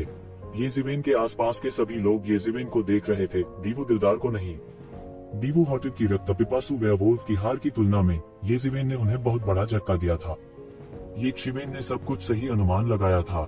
नहीं, यह पूरी तरह से सही नहीं था, लेकिन कम से कम 70 से 80% तो था ही। यह लगभग ऐसा था जैसे उसने भविष्य देख लिया हो और दिलवाले की हरकतों का पूरी तरह से अंदाजा लगा लिया हो। यह बिल्कुल असामान्य था। उन्होंने इसकी कल्पना करने की भी हिम्मत नहीं की। यदि उनका सामना हेवन स्टेज मार्शल आर्टिस्ट से हो रहा था, तो वे विभिन्न संकेतों के माध्यम से उनकी गतिविधियों का पता लगाने में सक्षम हो सकते हैं। हालांकि यह एक चरम प्रारंभिक चरण गहन मृत्यु अवस्था विशेषज्ञ था। यह कैसे संभव हो सकता है? यहाँ तक जाना चाहिए कि यह मामला थोड़ा डरावना था, चाहे इसके बारे में कोई कितना भी सोचे। अब मैं टैबलेट पर अपना नाम लिखने जा रहा हूँ। दीवू उदासी ने खून के प्यासे वेयरवुल्फ हंटर की तरफ देखा तक नहीं। उसके लिए पराजित शत्रु या विरोधी पहले से ही अर्थहीन थे। पवित्र स्मारक। दीवू दिलदार वास्तव में पवित्र स्मारक को चुनौती देना चाहते हैं। कई लोगों में अचानक हड़कंप मच गया। यहाँ तक हुआ मैदान का रंग भी थोड़ा बदल गया। पवित्र स्मारक, वह क्या है? येज़िवेन ने पूछा। यह नामलेस डाउ कॉलेज के 4 उपग्रह शहरों में स्थापित एक पत्थर की गोली है। स्काई स्प्लिटिंग, सन चेजिंग, लूयू और जाइक्सिंग पत्थर की पटिया पर कुल 100 नाम दर्ज है। जो लोग इस पर अपना नाम छोड़ने में सक्षम हैं, वे कम से कम गहन मृत्यु अवस्था में हैं। ये सभी बेनाम डाउ कॉलेज के सबसे उत्कृष्ट शिष्य हैं। इन अनगिनत वर्षों में केवल 100 लोगों ने ही सूची में जगह बनाई है। जब तक कोई सूची में है, इसका मतलब है कि किसी को बाहर कर दिया जाएगा। इस प्रकार कई लोगों के लिए ये 100 नाम सबसे मजबूत के बराबर हैं। पत्थर की गोली के मूल्य की तुलना में यहाँ तक नामलेस डाउ कॉलेज से आमंत्रण भी कुछ भी नहीं है। हुआमेंगान ने धीरे से कहा। इन अनगिनत वर्षों में केवल 100 लोग ही हुए हैं, लेकिन अगर यह नामलेस डाउ कॉलेज के इतिहास में सबसे मजबूत 100 लोग हैं, तो मुझे डर है कि उनमें मिथक दायरे के आंकड़ों की कोई कमी नहीं होगी। दीवू दिलदार उन्हें कैसे चुनौती दे सकता है? ये जिवेन ने पूछा। क्योंकि इसका ताकत से कोई लेना देना नहीं है। इसके विपरीत एक ही दायरे में जो जितना मजबूत होता है उसकी रैंकिंग उतनी ही अधिक होती है। सामान्यतः हर बार नामलेस डाउ कॉलेज खुलता है, केवल कुछ लोग ही शीर्ष 100 में जगह बना पाते हैं। जहां तक शीर्ष 50 लोगों की बात है, पिछले 10 मिलियन वर्षों में कोई परिवर्तन नहीं हुआ है। आखिरी व्यक्ति जिसने नियमों को तोड़ा और शीर्ष 50 में जगह बनाई, वह कई हजार साल पहले ईश्वरीय संघ का नेता था। हुआ मैंगान ने धीरे से कहा। ये जिवेन तुरंत समझ गई कि हुआ मैंगान का क्या मतलब है। जो वास्तव में सूची में जगह बना सकते थे वे सभी अस्तित्व थे जिनकी ताकत एक निश्चित दायरे के शिखर तक पहुंच गई थी। इसका मतलब यह नहीं था कि जब उन्होंने पत्थर की पटिया पर अपना नाम खुदवाया तो वे पहले से ही अजेय थे। यहाँ तक वर्तमान मिथरियल लीडर भी उतना शक्तिशाली नहीं हो सकता था जितना कि वह अब वापस आ गया था। वह मजबूत होने की प्रक्रिया से गुजरा होगा। हालांकि यह ताकत की सही रैंकिंग नहीं थी, लेकिन यह सबसे मजबूत प्रतिभाओं की रैंकिंग के बराबर थी। उनमें से कोई भी, भले ही वे नीचे हों, रहस्यमय दुनिया के विशाल इतिहास में एक अजेय अस्तित्व होगा। यह सुनकर ये जिवेन अपना खून खोलने से खुद को रोक नहीं सका। यदि वह इसे पत्थर की पटिया पर बना सके तो उसकी महिमा को अनंत काल तक याद रखा जाएगा। लेकिन उसे समग्र रैंकिंग को चुनौती नहीं देनी चाहिए। हुआ मेघान ने कहा। क्या फर्क पड़ता है? ये जिवेन ने पूछा। बिल्कुल। समग्र रैंकिंग में दर्ज नाम पिछले अनगिनत वर्षों के सबसे उत्कृष्ट और चकाचौंध करने वाले जीनियस हैं। इतिहास की विशाल नदी में भी वे इतिहास की अशांत लहरों से नहीं मिटेंगे। इसके बजाय वे और भी चमकदार हो जाएंगे। समग्र रैंकिंग के अलावा एक और रैंकिंग सूची है। यह रैंकिंग सूची नामलेस डाउ कॉलेज खुलने के प्रत्येक बैच के पावर हाउस के नाम दर्ज करती है। बेनाम डाउ कॉलेज का अगला बैच खुलने पर वर्तमान बैच के नाम मिट जाएंगे। पत्थर की पटिया पर पिछले बैच का पहला स्थान कोई और नहीं बल्कि ईश्वरीय संघ के नेता थे। हुआ मैंगान ने कहा। बेनाम डाउ कॉलेज केवल कुल 100 लोगों को स्वीकार करता है। क्या इसका मतलब यह नहीं है कि हर कोई सूची में हो सकता है? ये जिवेन ने पूछा। बिल्कुल नहीं। वास्तव में यह न केवल वे हैं जिन्होंने प्रवेश पदक प्राप्त किया है, जो नामहीन डाउ अकादमी पर अपना नाम छोड़ सकते हैं, बाकी सब भी कर सकते हैं। आपको पता होना चाहिए कि हर बार नामलेस डाउ अकादमी खुलती है, अनगिनत प्रतिभाएं आएंगी और केवल 100 नहीं। उनमें से कुछ बहुत पुराने हैं और नामलेस डाउ अकादमी में प्रवेश करने का अवसर चूक गए हैं, जबकि अन्य पर्याप्त रूप से मजबूत नहीं है। कुछ ऐसे भी हैं जिन्होंने नामलेस डाउ अकादमी में प्रवेश करने का मौका गंवा दिया है, जबकि अन्य पर्याप्त रूप से मजबूत नहीं है। किसी भी स्थिति में यदि वे जो नवागंतुक के पत्थर शिला पर अपना नाम छोड़ सकते हैं वे अपनी पीढ़ी और स्तर के सबसे मजबूत हैं, तो समग्र रैंकिंग पत्थर की मूर्ति को प्राचीन काल से सबसे मजबूत कहा जा सकता है। वास्तव में जो लोग इसे शीर्ष 50 में शामिल कर सकते हैं उनमें से आधे से अधिक पहले ही अमर क्षेत्र में प्रवेश कर चुके हैं। दूसरे शब्दों में अकेले नामलेस डाउ अकादमी के रैंकिंग स्टोन स्टेल ने ही 20 अमर भगवान पैदा किए हैं। यही कारण है कि केवल रहस्यवादी संसार ही नहीं बल्कि अन्य लोगों की विशाल शक्तियां भी अपने उत्कृष्ट शिष्यों को यहाँ भेजेंगी। ऐसा इसलिए है क्योंकि यह स्थान उन्हें आगे बढ़ने में मदद कर सकता है, पौराणिक क्षेत्र में और इससे भी आगे अपने ताव को साबित करने के लिए। हुआ मेघान ने अपने शब्दों में प्रबल इच्छा के साथ कहा। प्रतिष्ठा के मामले में वो ये शिवेन से भी अधिक प्रसिद्ध थी। ये जिवेन समझ सकती थी कि 20 अमर देवताओं का क्या मतलब है। भले ही यह दोस्ती का एक छोटा सा टुकड़ा ही क्यों न हो, शायद कोई भी बेनाम डाउ कॉलेज पर हाथ उठाने की हिम्मत नहीं करेगा। इसके अलावा अनाम डाउ कॉलेज स्वयं एक अतुलनीय रूप से भयानक विरासत का प्रतिनिधित्व करता था जो अनगिनत वर्षों से नहीं तोड़ा गया था। ये शिवेन अच्छी तरह समझ गई थी कि इसका क्या मतलब है। इसके अलावा जैसे जैसे अधिक से अधिक लोगों ने अमर क्षेत्र में प्रवेश किया, अधिक से अधिक लोग अपने शिष्यों को अनाम डाउ कॉलेज में भेजने के इच्छुक थे। एक देवता एक अमर विरासत का समर्थन कर सकता है। 20 अमर विरासत और अनगिनत पौराणिक शख्सियतें। वह किसी से बेहतर समझता था कि इसका क्या मतलब है। यह अनाम डाउ कॉलेज उसकी कल्पना से कहीं अधिक शक्तिशाली और भयानक था, लेकिन इसका हमसे कोई लेना देना नहीं है। हुआ मैंगान ने एक प्यारी सी मुस्कान के साथ कहा। हाँ, क्यों नहीं, क्या आप उस पर अपना नाम नहीं उकेरना चाहते? ये जिवेन ने मुस्कुराते हुए कहा। हाँ, अगर हम दोनों उस पर अपना नाम उकेर दें तो क्या यह एक अद्भुत कहानी नहीं होगी जो हमेशा के लिए चली जाएगी? हुआ मैंगान ने अपनी आंखें ये शिवेन पर घुमाई। कभी कभी ये जिवेन बहुत शांत था, लेकिन कभी कभी वह एक भोले भाले बच्चे की तरह बहुत तेज तर्रार था। लेकिन यह ठीक था क्योंकि वह इतना अप्रत्याशित था कि वह उसे भूल नहीं सकती थी। इस समय ये जिवेन के पीछे दुबले पतले बूढ़े आदमी का चेहरा 2 बार हिल गया। वह उपहास के कुछ शब्द कहना चाहता था, लेकिन जब उसने सोचा कि अभी अभी क्या हुआ है तो उसका चेहरा बदसूरत हो गया। न केवल वह येज़ेवेन का मजाक नहीं उड़ा पाया था, बल्कि येज़ेवेन ने भी उसका मजाक उड़ाया था। हकीकत ने बेरहमी से उसके मुंह पर तमाचा जड़ दिया था।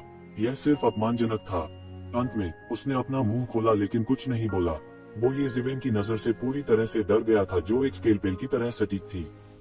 दूर दीवू उदासी जाने ही वाली थी कि अचानक वह रुक गया। उसकी टकटकी ब्लेड की तरह तेज थी, जैसे वह येशिवेन और येशिवेन की ओर जा रही थी। तुम दोनों, मुझे अपना नाम बताओ, मुझे तुम दोनों में कुछ दिलचस्पी है।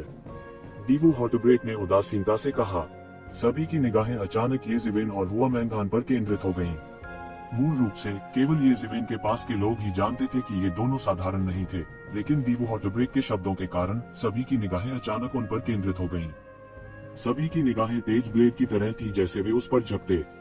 वे सभी यह जानना चाहते थे कि इस व्यक्ति के बारे में ऐसा क्या खास है जिसने दीवू दिल को उसके बारे में इतना अधिक सोचने पर मजबूर कर दिया। दीवू हॉटब्रेक को यहाँ आए हुए 1 महीने से कुछ ज्यादा ही हुआ था, लेकिन उसका नाम पहले ही सड़कों और गलियों में फैल चुका था। उसके अहंकार के कारण साधारण लोग उसके द्वारा याद किए जाने के योग्य नहीं थे। इसका खेती से कोई लेना देना नहीं था। खेती केवल अस्थायी थी, लेकिन भविष्य में अनंत संभावनाएं थीं। मेरा नाम, याद रखें, मैं येज़ेवेन हूँ।